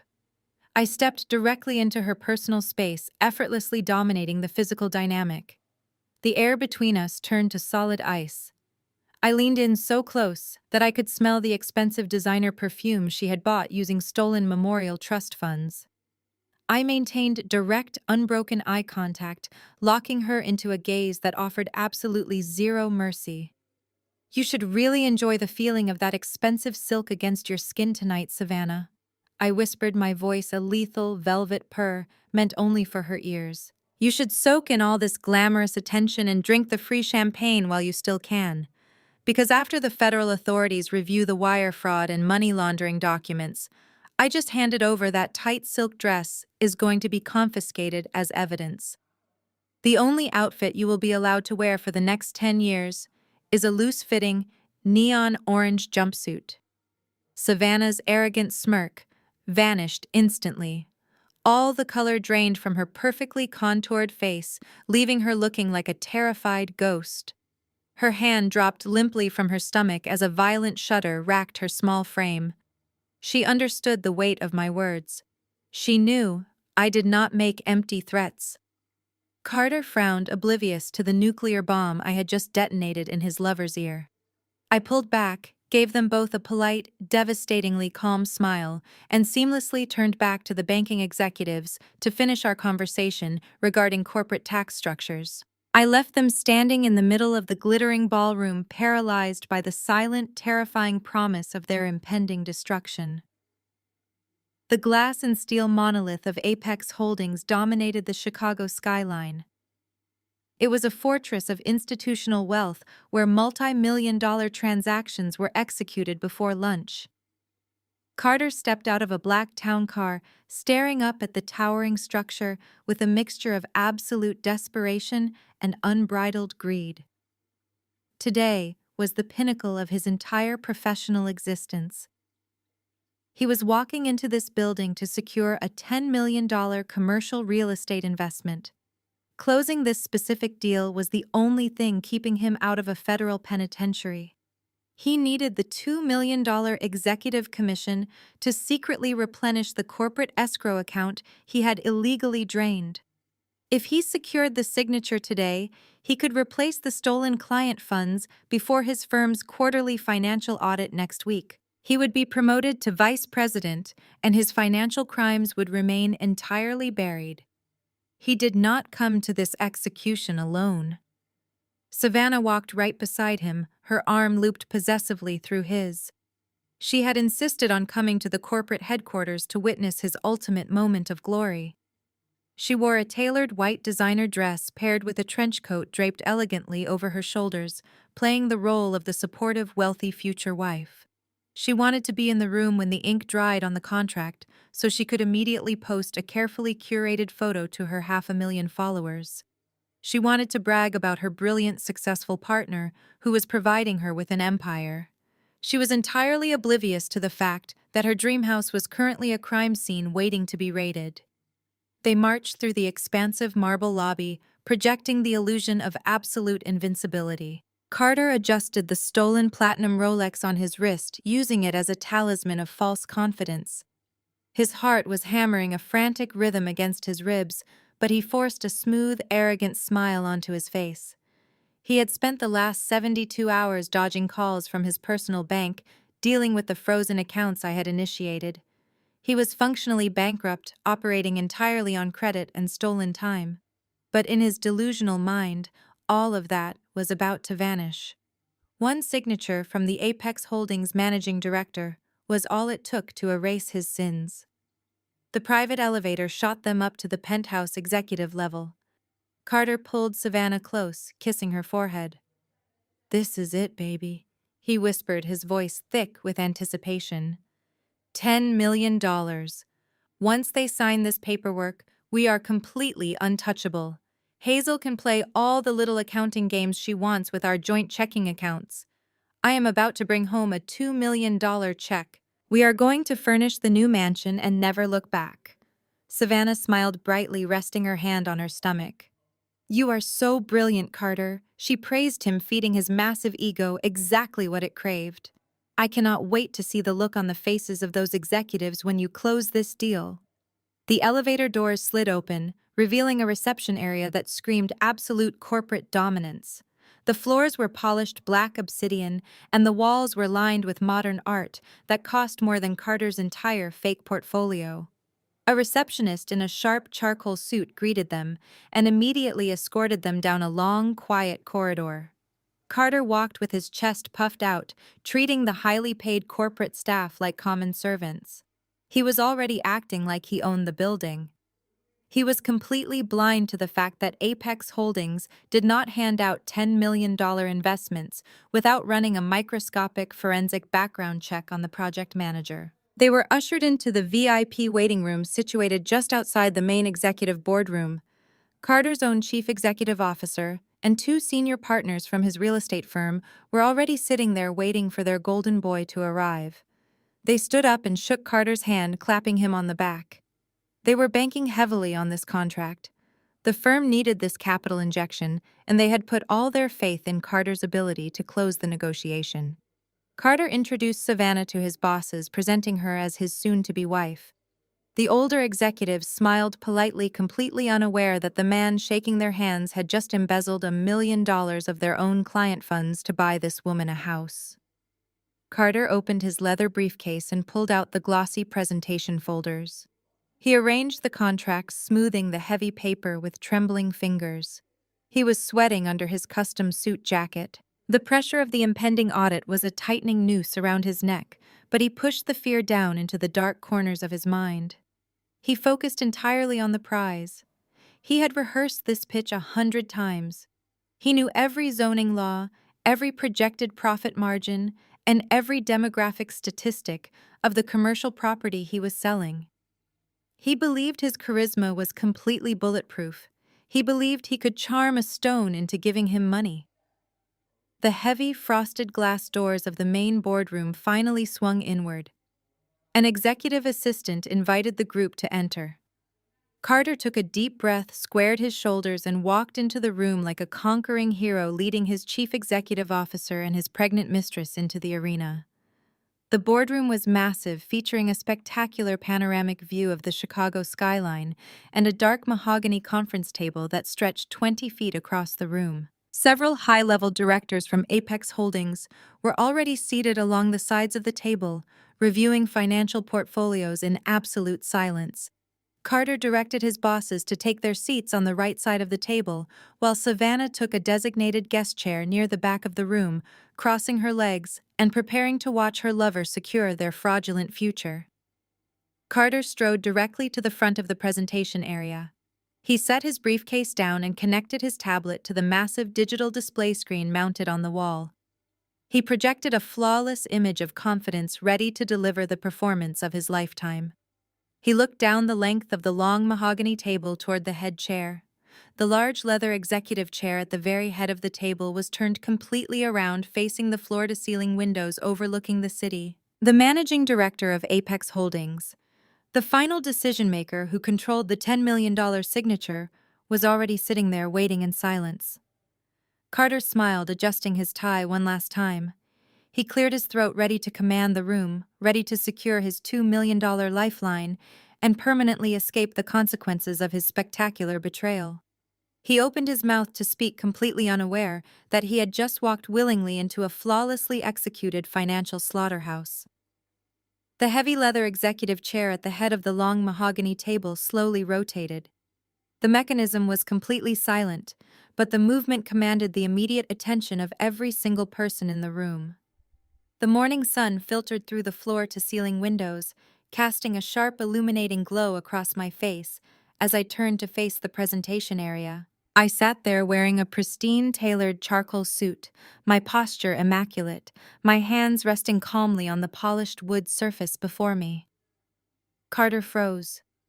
The confident, welcoming smile on his face shattered, instantly morphing into a mask of pure, unadulterated horror. The laser pointer in his hand trembled. His mouth opened, but no sound came out. The air in his lungs seemed to evaporate entirely. From the guest chair at the back of the room, Savannah let out a sharp, audible gasp. Her designer handbag slipped from her grasp and hit the floor with a dull thud. She stared at me as if she were looking at a ghost. The arrogant, triumphant glow she had carried into the building was completely wiped away, replaced by a sickening realization that she had walked directly into a slaughterhouse. Hazel. "What are you doing here?" Carter finally stammered, his voice cracking under the immense pressure. His eyes darted wildly around the room, searching for an explanation, a way out, an escape hatch that simply did not exist. Harrison, the chief executive officer of Carter's real estate firm, frowned in confusion. He looked at Carter and then looked respectfully at me. He adjusted his glasses and leaned forward. "Hazel, it is a pleasure to see you." Harrison greeted me warmly, completely unaware of the domestic battlefield overlapping with his corporate reality. We were informed that Apex Holdings was sending their top external auditor to conduct the final risk assessment, but we did not realize it would be you personally. Carter looked as though he had been physically struck by a freight train. He looked at Harrison and then back at me, his mind violently short-circuiting. He had absolutely no idea. He thought I was just a mid-level number cruncher sitting in a cubicle. He never bothered to understand that I am a senior forensic partner retained by Apex Holdings. Every single multi-million-dollar investment this venture capital fund deploys must pass my desk for a rigorous liability screening. I hold absolute unilateral veto power over this entire $10 million transaction. There is a severe conflict of interest here. Carter panicked, his voice rising in pitch as he desperately tried to salvage his collapsing universe. "Harrison, we cannot do this. She is my wife. We are going through a bitter divorce. She is trying to sabotage this deal out of pure spite. You have to remove her from this boardroom immediately." I did not yell. I did not hurl insults. I did not behave like a scorned woman seeking petty revenge. I operated with the lethal precision of an apex predator. I ignored Carter's pathetic outburst entirely. I kept my eyes locked on his chief executive officer, Harrison. "I am afraid Apex Holdings will be permanently passing on this $10 million investment opportunity," I announced, my voice echoing with chilling professional authority. "Furthermore, we are officially blacklisting your real estate firm from any future financial partnerships." Harrison turned pale. The two senior partners sitting next to him shifted uncomfortably in their leather chairs. "Hazel, please." Harrison urged, a note of genuine panic in his voice. We have met all the financial benchmarks. The zoning permits are secure. Our projected profit margins are fully transparent. If there is a discrepancy in the paperwork, we can resolve it immediately. Please do not kill this deal. There is no discrepancy in the project projections, Harrison replied smoothly. The liability lies entirely with your senior personnel.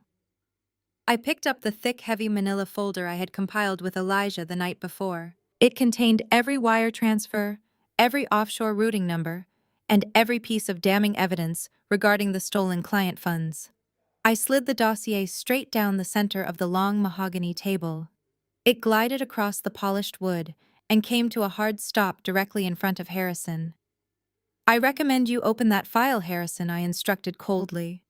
As a courtesy to a former business partner, I am giving you a brief window to manage a catastrophic internal crisis before the federal authorities raid your headquarters.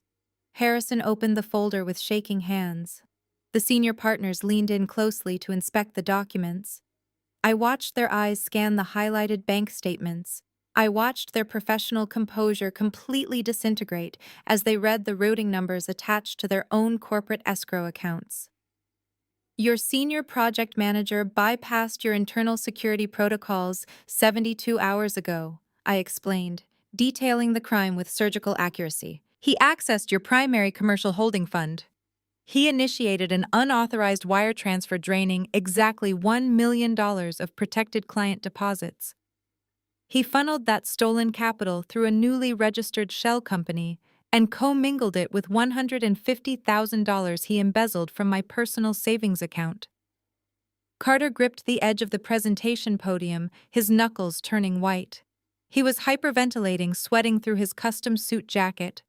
Savannah was shrinking into the back corner of the room, trying to make herself invisible. "What did you do?" Harrison whispered, his voice trembling with a mixture of absolute rage and terror. He looked up from the documents and glared at Carter. "Tell me this is a lie, Carter. Tell me you did not touch the client escrow accounts." Carter could not speak. The evidence was irrefutable. The digital footprint was flawless. He used your stolen corporate funds to purchase a luxury suburban estate outright. I continued, driving the final nail into the coffin. The property deed is fully executed. The mansion is registered entirely under the name of the woman sitting in the back of this boardroom. He orchestrated a massive federal wire fraud scheme to buy a house for his pregnant mistress. The boardroom descended into absolute chaos. The senior partners began shouting, demanding answers. Harrison slammed his fist onto the table, his face turning purple with fury.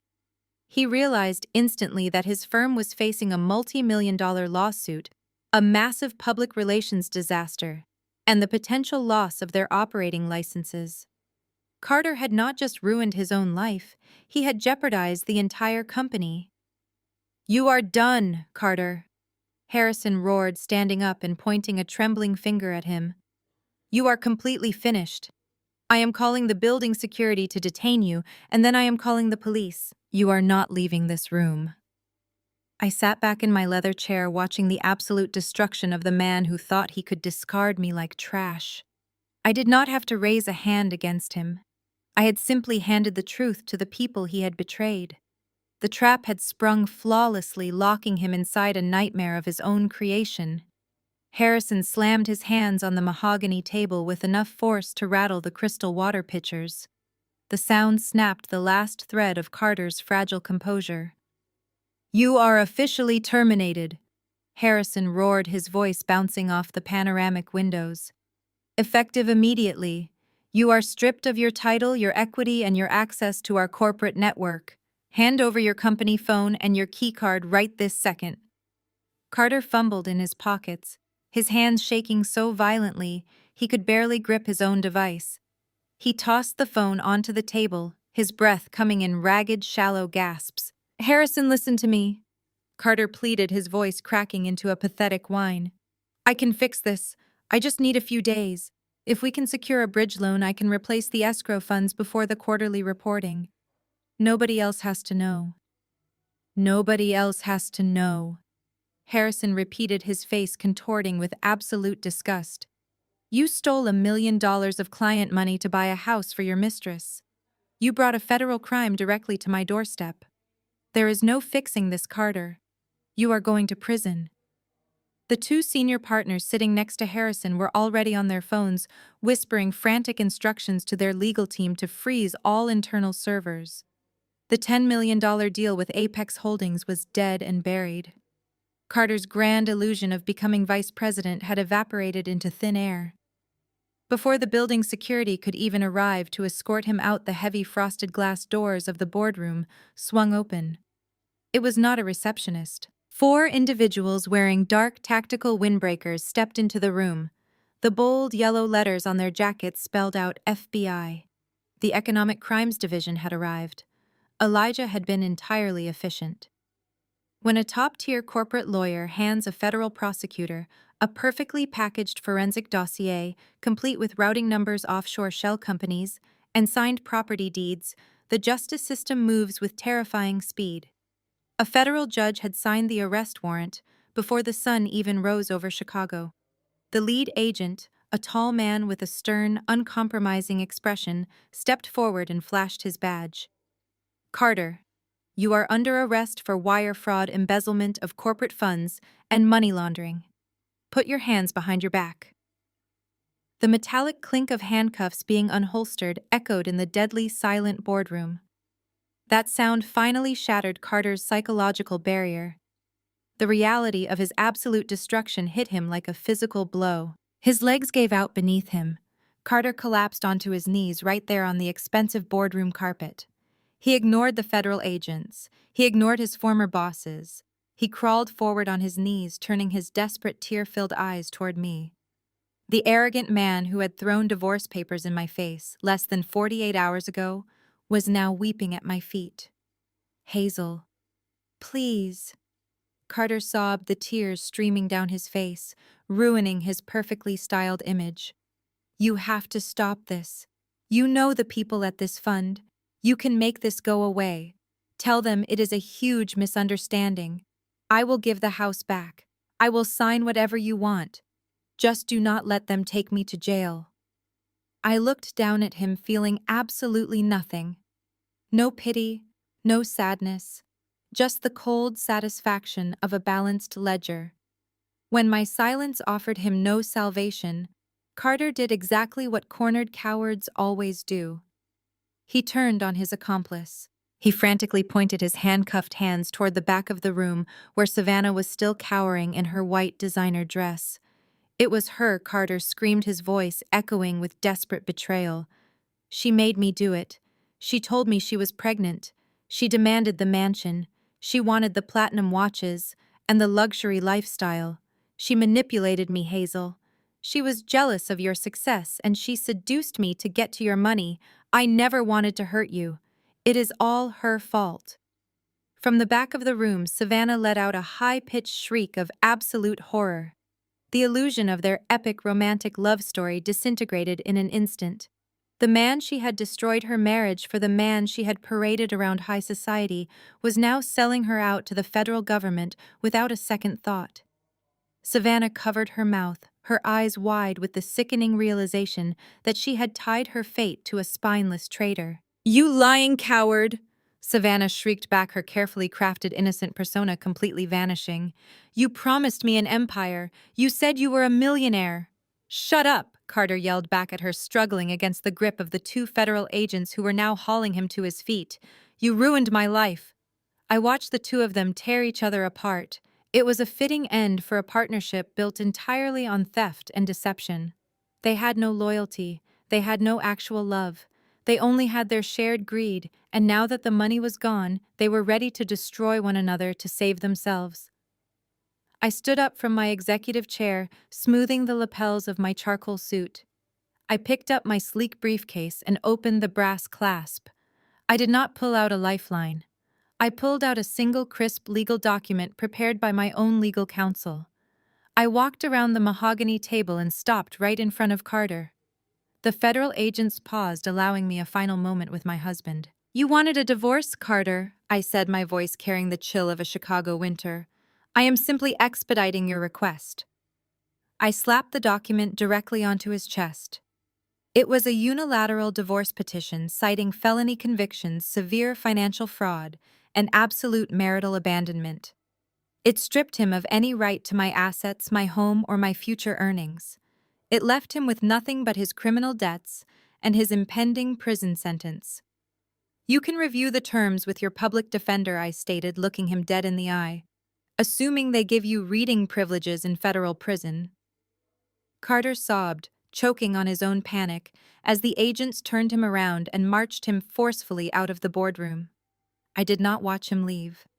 I stepped right over the spot where he had been kneeling, adjusted my briefcase, and walked calmly toward the exit, leaving the smoking ruins of his corporate career far behind me. Savannah did not wait to watch the federal agents drag her lover out of the corporate boardroom. The second the handcuffs clicked around Carter's wrists, self-preservation completely overrode any fabricated loyalty she claimed to possess. She grabbed her designer trench coat and sprinted out of the glass doors, her high heels clicking frantically against the polished obsidian floors of the Apex Holdings lobby. She practically shoved a junior analyst out of her way to reach the elevator. She was running purely on adrenaline and absolute panic. She scrambled into the back of a waiting luxury rideshare, her hands shaking so violently she could barely type the destination into her phone. She needed to reach the suburban estate. The mansion was her sanctuary. It was the million-dollar property she firmly believed would elevate her above everyone else in Chicago high society. She calculated her escape plan with the ruthless efficiency of a cornered rat. She just needed to get inside the house, pack her imported leather travel bags with every piece of expensive jewelry, and disappear before the federal authorities started seizing physical assets. She believed her name on the property deed gave her an impenetrable shield. The ride took 45 agonizing minutes. Savannah stared out the tinted window, biting her perfectly manicured nails down to the quick. She bolted out of the vehicle the second it stopped in the sweeping circular driveway of the gated community. She fumbled with the electronic keypad at the front entrance, her breath hitching in her throat, until the heavy oak double doors finally clicked open. The grand foyer was vast and echoing, featuring a sweeping dual staircase and imported Italian marble floors. It was completely empty of furniture, but to Savannah, it represented raw financial equity. She sprinted directly up to the master suite and dragged a massive designer suitcase from the walk-in closet. She began hurling her most expensive possessions inside: the diamond tennis bracelet Elijah had bought her for their anniversary, the limited edition silk scarves, the custom gold watches she had hoarded over the past 2 years. She emptied her jewelry box into the lining of the suitcase, desperate to secure untraceable wealth. As she forcefully zipped the bulging suitcase shut, she heard the distinct sound of heavy boots echoing against the marble floors downstairs. She froze, the blood drained completely from her face. Carter could not possibly be out on bail this fast. She crept to the top of the sweeping staircase and looked down into the grand foyer.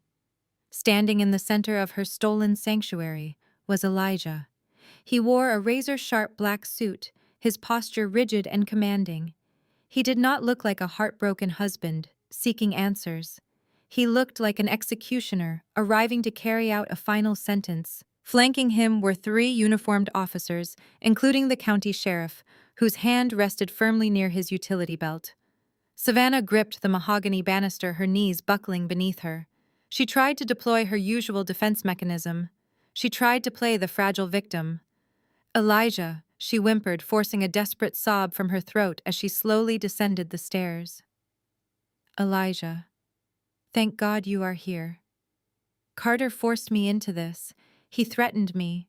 He manipulated my anxiety. You have to believe me. I am so scared. I wanted to tell you, but he said he would hurt us." Elijah did not blink. He did not rush forward to hold her. He stood perfectly still, letting her pathetic performance echo in the empty, cavernous room. "Save the community theater audition?" Savannah. Elijah stated, his voice a low, terrifying rumble that completely silenced her fake weeping. "I have already seen the bank statements. I saw the Memorial Trust Fund withdrawals. I know exactly how you paid for his platinum watch." Savannah froze on the bottom step. The explicit mention of their dead son's memorial fund stripped away her final remaining defense. She could not gaslight her way out of a documented financial atrocity.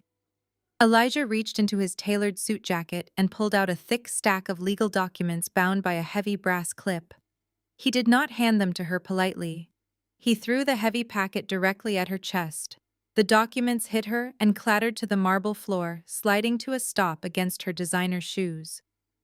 "That is a petition for an at-fault divorce," Elijah declared, his words striking her like physical blows. "I am citing egregious marital misconduct, severe financial fraud, and absolute emotional abandonment. I am demanding a highly disproportionate division of assets in my favor based on your documented theft of protected funds. You are getting absolutely zero alimony. You are getting zero equity from my law firm. You are walking away from our marriage with the exact same amount of dignity you showed my son's memory. Nothing." Savannah stared at the legal documents, her mouth hanging open in absolute shock. "You cannot do this," she gasped instinctively, clutching her stomach to use her trump card. "I am your wife. We share bank accounts. I will hire my own lawyers. You cannot just cut me off and leave me pregnant on the street." "I already did," Elijah replied with a cold, emotionless smile. 30 minutes ago, a federal judge signed an emergency injunction. Every single credit card in your wallet is permanently deactivated. Your business accounts for your pathetic candle company are completely frozen pending a forensic audit for wire fraud. Your personal checking account is locked. You do not have the financial liquidity to hire a traffic cop, let alone a divorce attorney capable of fighting my legal team.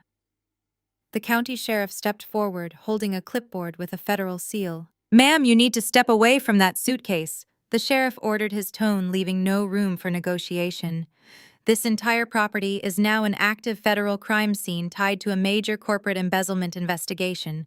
The funds used to purchase this home were stolen. Nothing leaves this house." Savannah's eyes darted wildly between Elijah and the armed officers. The realization of her absolute ruin finally crashed down upon her. She had no money. She had no lawyer. Her lover was in federal custody, and her powerful husband was currently orchestrating her total destruction. She reached out her hands, trembling violently. "Elijah, please," Savannah begged, dropping to her knees on the cold marble floor. "I have nothing. How am I supposed to survive? What about the baby?" Elijah looked down at her with an expression of pure, unadulterated apathy. "You should ask Carter how to survive," he replied, turning his back on her. "He is going to have plenty of free time to give you advice through a reinforced glass window." Elijah walked out of the grand double doors, stepping into the crisp Chicago air, leaving Savannah kneeling on the floor, surrounded by armed police officers, completely trapped inside a multi-million-dollar cage she no longer owned. Elijah had his hand resting firmly on the heavy brass handle of the front door when Savannah unleashed a deafening shriek. It was not a cry of sorrow or genuine heartbreak. It was a visceral scream of absolute rage and arrogant entitlement echoing violently against the vaulted ceilings of the grand foyer. She scrambled to her feet, her designer heels slipping dangerously on the polished marble. She lunged toward the doorway, pointing a trembling, frantic finger at the man who had unconditionally funded her entire existence for the past 5 years. "You cannot do this to me, Elijah!" Savannah screamed, her voice cracking into a hysterical, shrill pitch. "You cannot leave a pregnant woman completely destitute on the street. I am carrying a child. I am carrying Carter's baby. The law protects pregnant women. Any judge in this state will grant me emergency spousal support the second I walk into a family courtroom with a visible bump. You owe me a duty of care. You are legally obligated to maintain my standard of living until this baby is born. You will pay my legal fees, and you will pay for my housing because I am carrying an innocent life." She was weaponizing the oldest trick in the manipulative playbook. She thought the mere mention of a pregnancy would instantly paralyze the legal system and force Elijah to open his checkbook. She truly believed the unborn child was her ultimate impenetrable shield, her guaranteed ticket to lifelong financial extortion. Elijah stopped. He did not push the heavy door open. He stood perfectly still, facing the crisp Chicago morning air for a brief moment, before turning around very slowly. There was no rage in his dark eyes. There was no residual heartbreak. There was only a cold, terrifying amusement. A dark, hollow smirk crept across his face, transforming him from a stoic corporate attorney into a lethal predator playing with its food. He walked back toward the center of the grand foyer, his expensive leather shoes clicking rhythmically against the stone floor. The three armed police officers stepped back instinctively, giving him a wide berth. Savannah held her ground, jutting her chin forward and resting both hands protectively over her completely flat stomach. She thought she had won. She thought she had finally found his weak spot.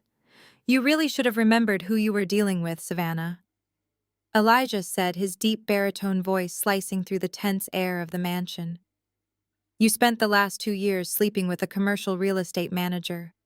You forgot that your sister is a senior forensic accountant and your husband is a corporate litigator. When Hazel and I initiated the financial lockdown last night, we did not just audit Carter's bank accounts.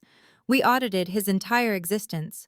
We subpoenaed his corporate credit cards, his offshore shell companies, and his premium corporate health insurance billing history." Savannah's arrogant posture faltered slightly. Her hands dropped a fraction of an inch from her stomach. "What does his health insurance have to do with anything?" she demanded, her voice losing its hysterical edge and dropping into a nervous quaver. Elijah reached into the inner breast pocket of his tailored suit jacket. He did not pull out another legal brief. He pulled out a crisp, sterile-looking white envelope bearing the seal of a major Chicago medical network. He held it up between his fingers, letting the stark white paper catch the morning light streaming through the massive foyer windows. "Hazel is a remarkably thorough investigator."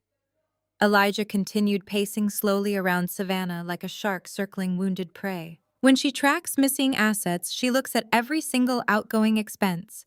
5 years ago, Carter experienced a severe medical complication, a localized vascular issue that required immediate surgical intervention.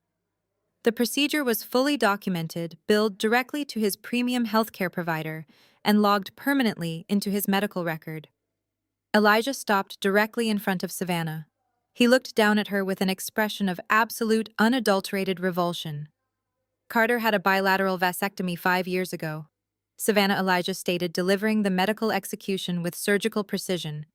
"The procedure was completely successful and entirely irreversible due to the specific nature of the vascular complications. It is biologically impossible for Carter to father a child. He has been entirely sterile for half a decade." The grand foyer fell so silent that you could hear the wind rustling the leaves outside the massive windows. The county sheriff raised an eyebrow, letting out a low, impressed whistle under his breath. Savannah stopped breathing. Her eyes widened to the size of saucers. The color drained from her face so rapidly, she looked as though she might collapse into a pile of dust, right there on the imported Italian marble. "That is a lie," Savannah gasped, taking a stumbling step backward. "You are making this up. You forged those papers to scare me." "I am a corporate lawyer," Savannah Elijah replied, his smirk widening into a terrifying grin. "I do not forge medical documents in front of federal authorities. The certified urology records are right inside this envelope." Hazel pulled the insurance claim data directly from the provider database. "Carter knows he is sterile. He has known for 5 years. He just never bothered to mention it to his mistress because he assumed you were on birth control." Elijah took a step closer, towering over her fragile, shrinking frame. He lowered his voice so that every word struck her like a physical blow. "So that leaves us with two very fascinating legal scenarios," Savannah Elijah whispered, his voice dripping with venom. "Scenario 1, you are completely faking this entire pregnancy. You fabricated a fake baby to manipulate Carter into buying you this multi-million-dollar mansion and to force a rapid divorce from me. You used a non-existent child to secure a real estate transaction, which is a textbook definition of felony wire fraud." Savannah began to shake. Her teeth chattered uncontrollably as the walls of her perfectly constructed lie violently caved in. "Or we can look at scenario 2, Elijah continued mercilessly twisting the knife. You actually are pregnant. But since we possess ironclad medical proof that Carter is entirely sterile, that means you have been sleeping with a third man. You got knocked up by some random guy and decided to pin the paternity on the wealthy real estate manager because you wanted an upgraded lifestyle. You tried to trap a sterile man with another man's baby. Savannah's knees buckled. The absolute devastation of the reveal shattered her central nervous system. She collapsed onto the hard marble floor, her designer coat pooling around her like a discarded rag. She opened her mouth to speak, to formulate a lie, to beg for mercy, but her vocal cords completely failed her. She was entirely speechless. Her ultimate weapon, her golden ticket to lifelong financial security, had just been turned into the exact instrument of her destruction. There will be no emergency spousal support, Elijah declared, tossing the medical envelope onto the floor next to her trembling hands. There will be no sympathy from the family court judge. When I submit this medical dossier into evidence, you will be exposed as a pathological liar, a fraud, and an extortionist. You played a dangerous game of chess with the two smartest people in your life, and you just got checkmated in 4 moves. Elijah turned his back on her for the final time. He did not look back as he walked out the double doors. The sheriff gestured for his deputies to step forward and escort the sobbing, broken woman off the federal crime scene, leaving her with absolutely nothing but the crushing weight of her own spectacular failure. I navigated my sleek black sedan through the wrought iron gates of the exclusive suburban enclave. The morning sun illuminated the manicured lawns and towering oak trees lining the quiet streets. It was a neighborhood built on generational wealth, corporate success, and pristine public images. Carter and Savannah had tried to buy their way into this zip code using stolen money. They had infected this pristine environment with their common greed. I pulled into the sweeping circular driveway, parking directly behind the 3 county sheriff vehicles with their lights silently flashing. I stepped out of my car, the crisp air biting at my tailored charcoal suit. I held a thick blue legal folder in my right hand. It contained a federal asset forfeiture order signed by a district judge just 2 hours ago. I walked up the wide stone steps and crossed the threshold into the grand foyer. The scene inside was a perfect portrait of absolute defeat. Savannah was still crumpled on the imported Italian marble floor, clutching the medical records Elijah had thrown at her. 2 armed deputies stood over her, their expressions devoid of any sympathy.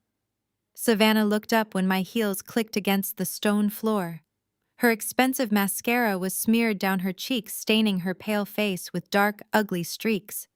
She looked like a feral animal trapped in a snare of her own design. I did not offer her a comforting smile. I did not kneel beside her to wipe her tears. I looked down at her with the exact same cold detachment she had shown me when she announced her affair at my anniversary dinner.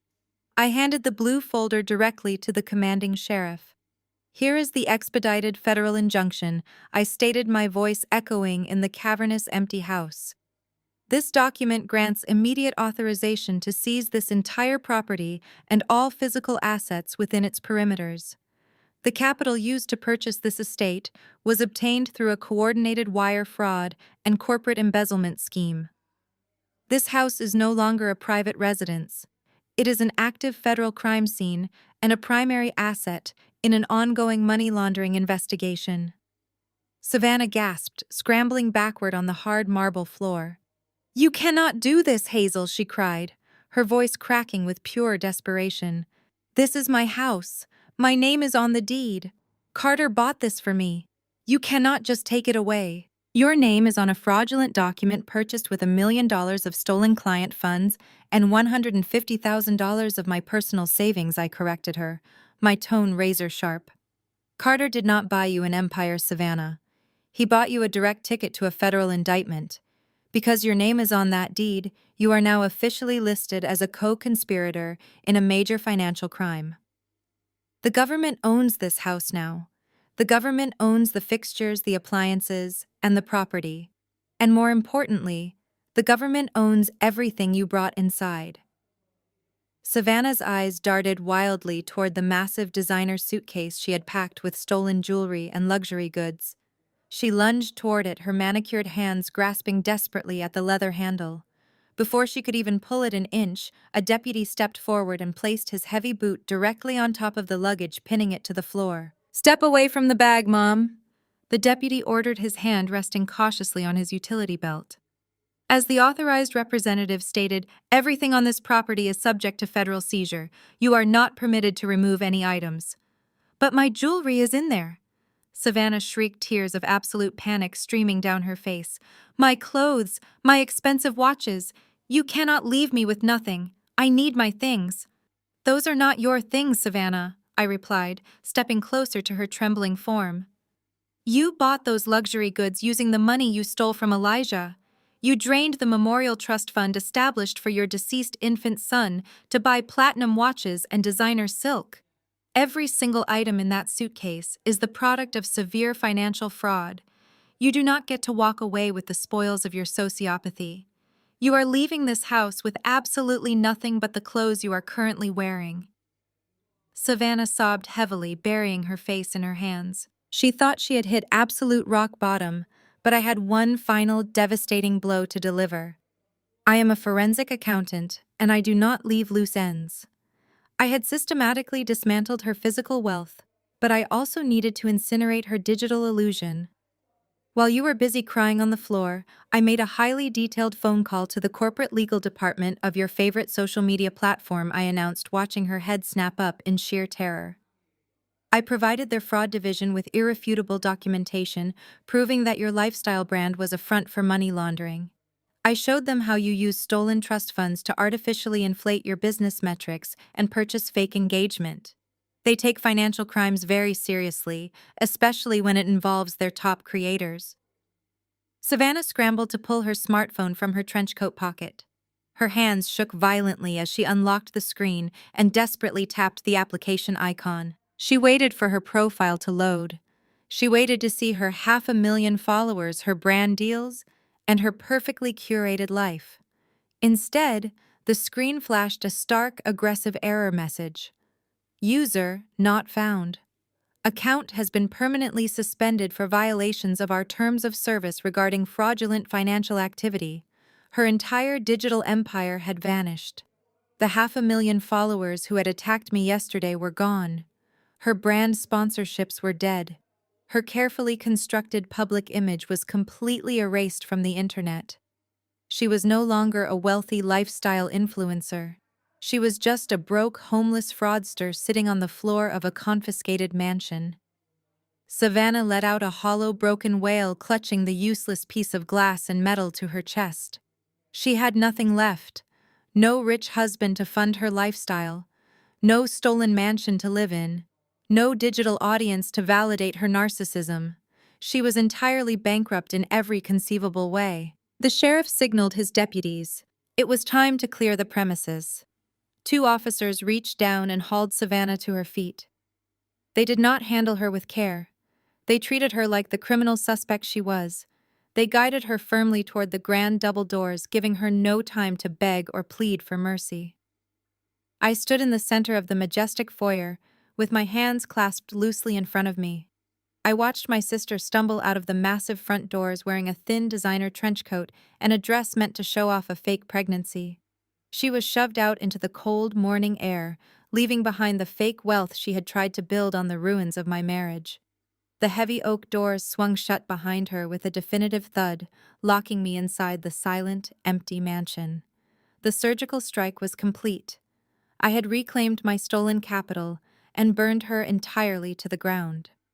The heavy oak doors of my parents' suburban home had always represented a fortress of conditional love. For 33 years, I had walked through that entryway, feeling like an imposter in my own family. Today, I did not knock. I used the spare key they had reluctantly given me a decade ago. I walked into their immaculate living room and took a seat on the pristine white leather sofa. I placed a single red folder on the glass coffee table and waited. I did not have to wait long. The front door burst open with a frantic, chaotic energy. William and Barbara stumbled into the foyer, looking completely unraveled. The polished country club facade had entirely melted away. My father's golf shirt was stained with sweat, and my mother's perfectly coiffed hair was a disheveled mess. They had just come from the county lockup where Savannah had undoubtedly called them begging for salvation. They stopped dead in their tracks when they saw me sitting in their living room. For a fraction of a second, relief washed over my mother's face.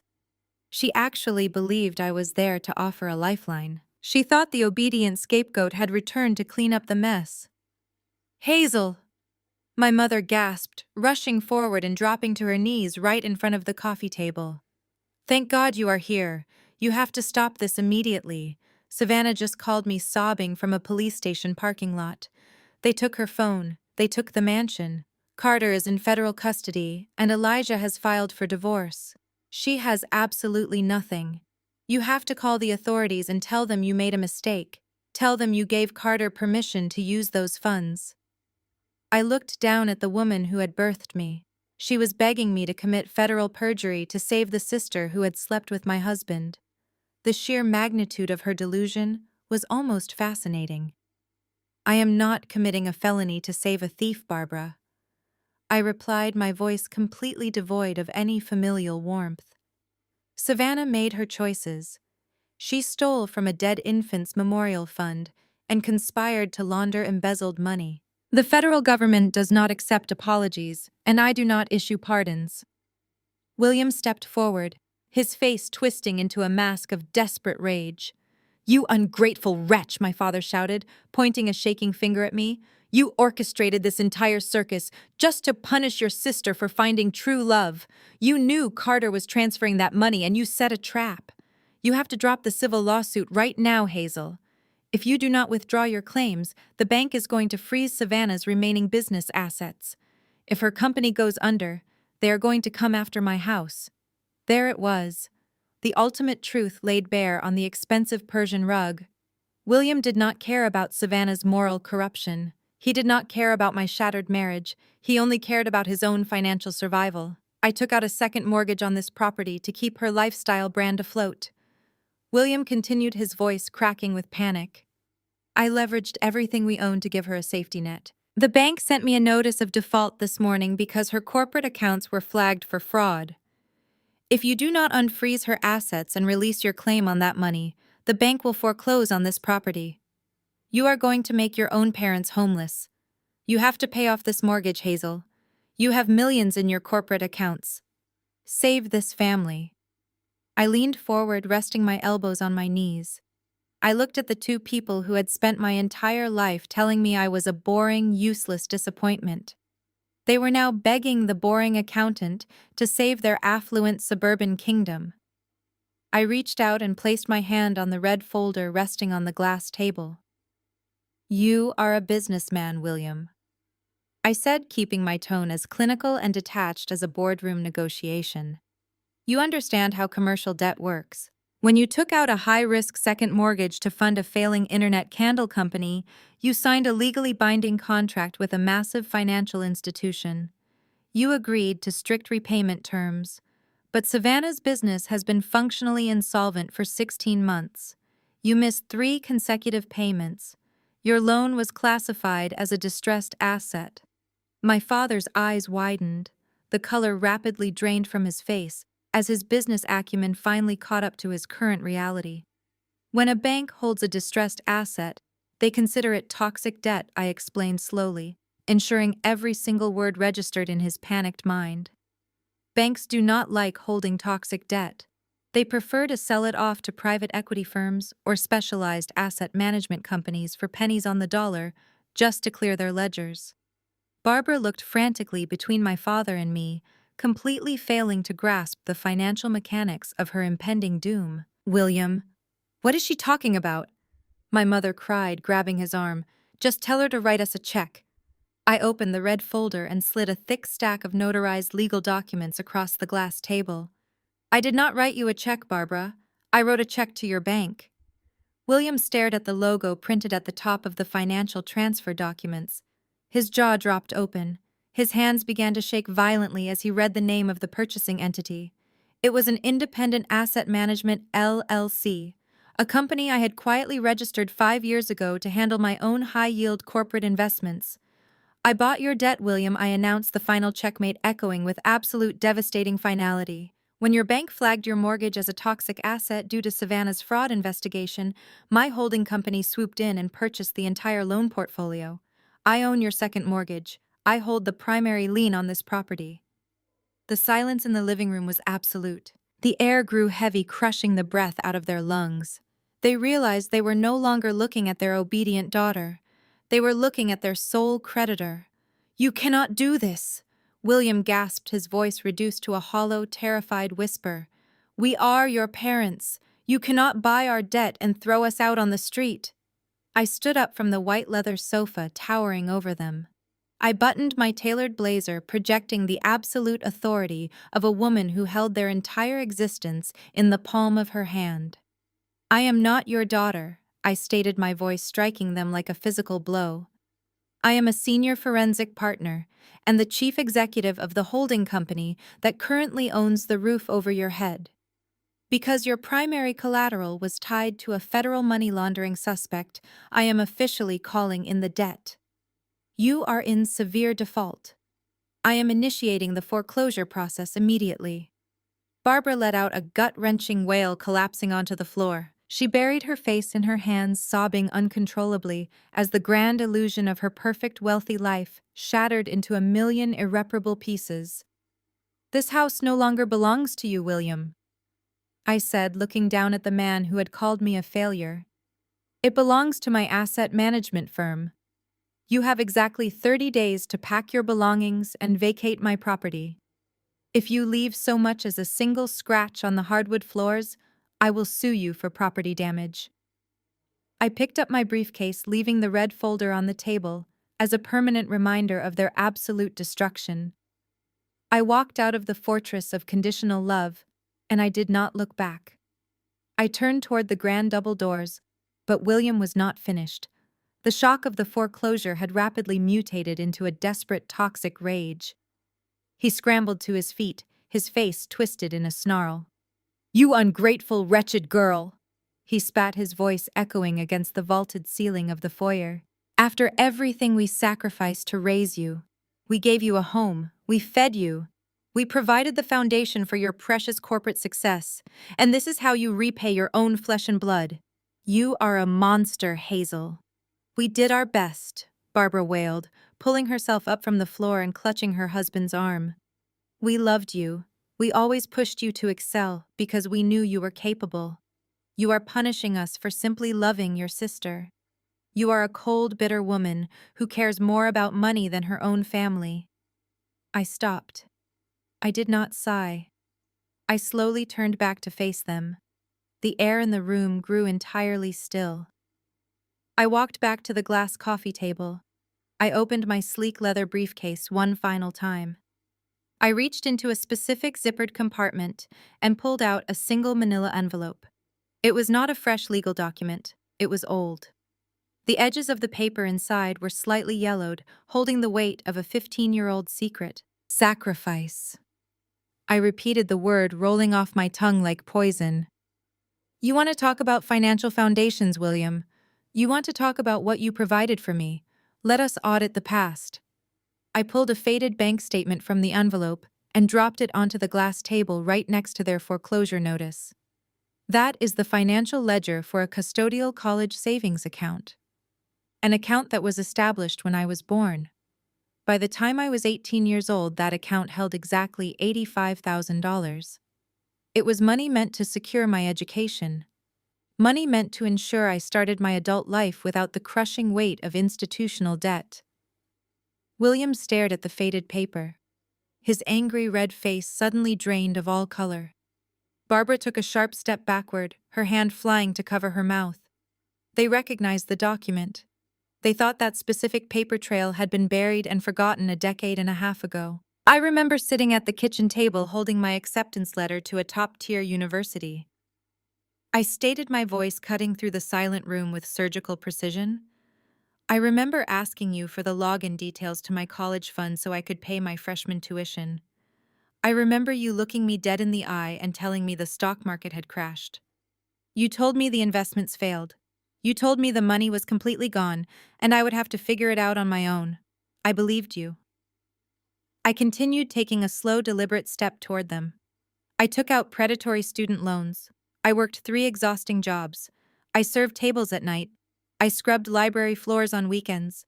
I spent my entire 20s buried under a mountain of compound interest while attending intensive accounting classes on 4 hours of sleep. I pulled a second document from the envelope. It was a vehicle registration form dated exactly 1 week after my college fund was emptied. I threw it onto the table. You did not lose my money in the stock market, William. You withdrew every single cent of my $85,000 and walked straight into a luxury car dealership. You bought Savannah a brand new Porsche convertible as a high school graduation present. You stole my education to buy your golden child a sports car. The absolute truth hung in the air, undeniable and devastating. They had literally cannibalized my future to fund Savannah's superficial teenage vanity. They had watched me struggle and suffer while maintaining the illusion of wealthy, generous parents. You watched me starve, I said, my tone dropping to a dangerous, lethal whisper. You watched me drown in debt for 10 years. You watched me sacrifice my youth to pay off loans for an education you originally had the money to cover. You sat at country club dinners bragging about my accounting degree while knowing you had stolen the very funds meant to pay for it. You allowed me to believe I was a financial burden while Savannah drove around the suburbs in a vehicle purchased with my stolen future. Barbara began to hyperventilate, shaking her head in a pathetic attempt to deny reality. Hazel, please, we intended to pay it back. We just wanted Savannah to fit in with her friends. She was so popular and she needed a reliable vehicle. We were going to take out a loan to replace your college fund, but the business slowed down. We never meant to hurt you. I ignored her pathetic excuses. The forensic evidence did not care about her intentions. The numbers told a story of absolute calculated betrayal. You are not my parents, I declared, stripping them of the only title they had left to hide behind. You are financial parasites. You are thieves who exploited one child to finance the delusion of another. You traded my stability for a shiny hood ornament. From this exact second forward, you are nothing to me but evicted tenants. I reached into my briefcase one last time and withdrew a thick legal packet bound with a blue ribbon. I shoved it directly into William's chest, forcing him to take it. His hands trembled as he gripped the heavy stack of paper.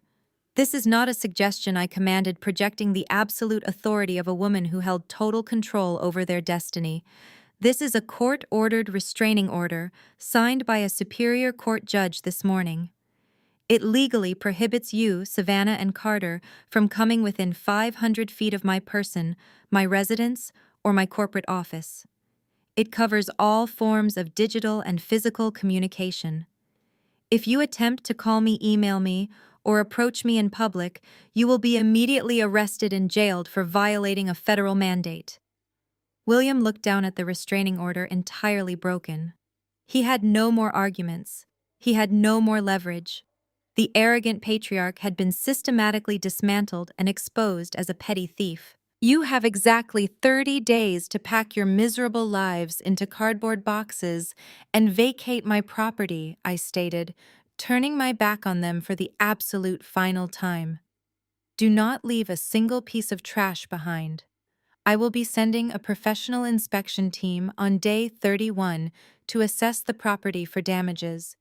If anything is missing, I will garnish whatever meager wages you manage to secure in your disgraced retirement. I walked out of the house, the heavy oak doors closing behind me with a resonant, definitive thud. I left them standing in the ruins of their own greed, entirely bankrupt, both financially and morally. They had built their entire kingdom on lies and stolen capital. Now they had 30 days to watch that kingdom crumble into dust before they were cast out into the cold reality of the world they had tried so hard to avoid. I walked down the driveway toward my waiting vehicle, breathing in the crisp air of absolute, total vindication. 30 days had passed since the heavy oak doors of my former parents' house slammed shut behind me. 30 days of absolute silence enforced by federal mandates and court-ordered restraining orders. The dust had finally settled over the scorched earth of my previous life, leaving behind a landscape of perfect clarity. Justice in the corporate world does not operate on a moral timeline, but when backed by forensic accounting and a top-tier legal strategist, it moves with devastating velocity. Carter was currently residing in a maximum security federal detention center in downtown Chicago, awaiting his formal trial. The man who had proudly worn custom-tailored navy suits and stolen platinum watches was now assigned a standard-issue neon orange jumpsuit. His arrogant requests for bail had been swiftly and mercilessly denied by a federal judge who deemed him an extreme flight risk after reviewing the offshore shell companies he had attempted to establish. There were no luxury real estate deals to be made inside a concrete cell measuring 8 by 10 feet. There were no Michelin-starred dinners or venture capital executives to charm. He was completely isolated, facing up to 20 years in federal prison for corporate embezzlement, wire fraud, and severe money laundering. His public defender had already advised him to take a plea deal, but the crushing reality of his total destruction had left him entirely catatonic. The golden boy of commercial real estate was now just another inmate number logged into a government database.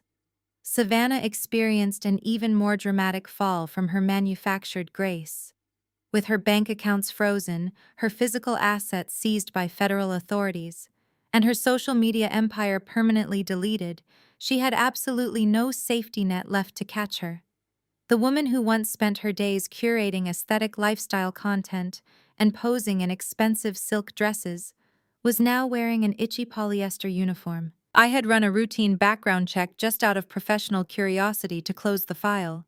Savannah was currently employed as a cashier at a discount supermarket in the far western suburbs. She spent her days standing under harsh fluorescent lights, scanning barcode labels and bagging cheap groceries for minimum wage. Her designer manicures were ruined. There was no fake pregnancy to protect her from the grueling reality of manual labor. There was no wealthy lawyer husband to fund her delusions of grandeur. She was entirely invisible, reduced to the exact mediocre reality she had always believed she was too good for. William and Barbara met a similarly poetic and utterly pathetic end. True to my word, my asset management firm sent a professional eviction team on day 31. They were escorted off the premises by armed security, and the locks were changed immediately. Stripped of their elite country club memberships and completely shunned by their wealthy suburban friends, they had been forced to relocate to a cramped, drafty rental apartment in a decaying neighborhood. The grand illusion of their superiority had been shattered, exposing them to the world as the financial parasites they truly were. I heard through the legal grapevine that they spent their days in that tiny apartment bitterly blaming each other for their downfall. They had traded their dignity and their daughter's future for a sports car 15 years ago, and now they were paying the ultimate compound interest. They had absolutely nothing left but each other and the suffocating, deafening silence of their ruined reputation. High above the consequences of their actions, I sat in a secluded VIP booth at an exclusive rooftop restaurant overlooking the glittering Chicago skyline. The night air was crisp, but the ambient heaters cast a warm, comfortable glow over the polished glass table. I wore a sharp, tailored emerald blazer, my posture relaxed and commanding. Elijah sat across from me holding a crystal glass of vintage reserve red wine. He looked immaculate in a dark charcoal suit, his presence radiating calm, focused power. There was no lingering heartbreak in his dark eyes. He had legally severed Savannah from his life with brutal efficiency, securing an at-fault divorce that left her with absolutely zero claim to his corporate wealth or his future earnings. He had protected his assets and avenged the memory of his infant son with surgical precision. We raised our crystal glasses under the soft ambient light. We did not offer a sentimental toast. There were no cheesy romantic declarations or dramatic speeches about emotional healing. We were two highly rational apex predators who had successfully neutralized a localized threat. We had identified a malignant tumor in our respective lives, and we had excised it completely, leaving clean, healthy margins. The heavy crystal chimed with a clear, resonant note. We took a slow, measured sip of the expensive wine. Elijah set his glass down and extended his hand across the table. I met his grip firmly. It was the solid, respectful handshake of two elite professionals closing the most important merger of their lives. The merger of absolute independence and mutual respect. I turned my gaze toward the floor-to-ceiling windows looking out over the sprawling electric grid of the city. Millions of lights sparkled in the dark night, representing endless corporate networks, financial systems, and untapped opportunities. I was no longer a boring accountant pushing papers in the background. I was no longer the scapegoat of a toxic family or the discarded wife of a narcissistic fraud. I was the chief architect of my own empire. I took a deep breath of the crisp, high-altitude air, feeling a profound, unshakable peace settle into my bones. The week had been purged.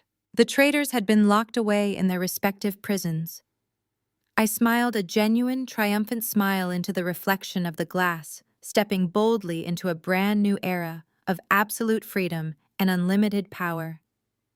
The story of Hazel teaches us a profound and uncompromising lesson about human nature and personal boundaries.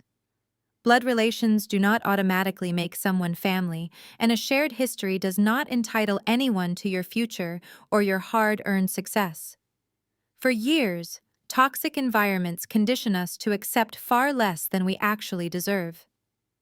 Toxic families will label quiet competence as boring while constantly rewarding loud, arrogant narcissism. But the absolute truth is that the people who consistently belittle your achievements are usually the very same people secretly relying on your financial and emotional stability. When you finally stop fighting for their conditional approval and start building your own independent foundation, you completely strip away their only weapon against you. Financial literacy, emotional intelligence, and professional independence are your greatest shields against manipulation. When severe betrayal strikes, your natural human instinct is to scream, cry, and demand answers from people who are entirely incapable of basic honesty. However, this story proves that the most devastating response to betrayal is absolute calculating silence. You should never waste your energy arguing with pathological liars or narcissists. Instead, let them confidently construct their fragile houses of cards, while you quietly and methodically gather the concrete evidence required to burn their illusions to the ground. True justice is never about petty emotional revenge. It is about establishing impenetrable boundaries, protecting your assets, and allowing toxic individuals to suffer the full crushing weight of their own terrible decisions. You alone hold the pen to your life story, so you must stop setting yourself on fire just to keep ungrateful people warm. If you have ever had to walk away from a toxic environment to build your own independent empire, hit that like button, subscribe to our channel, and share your own story of absolute triumph in the comments below.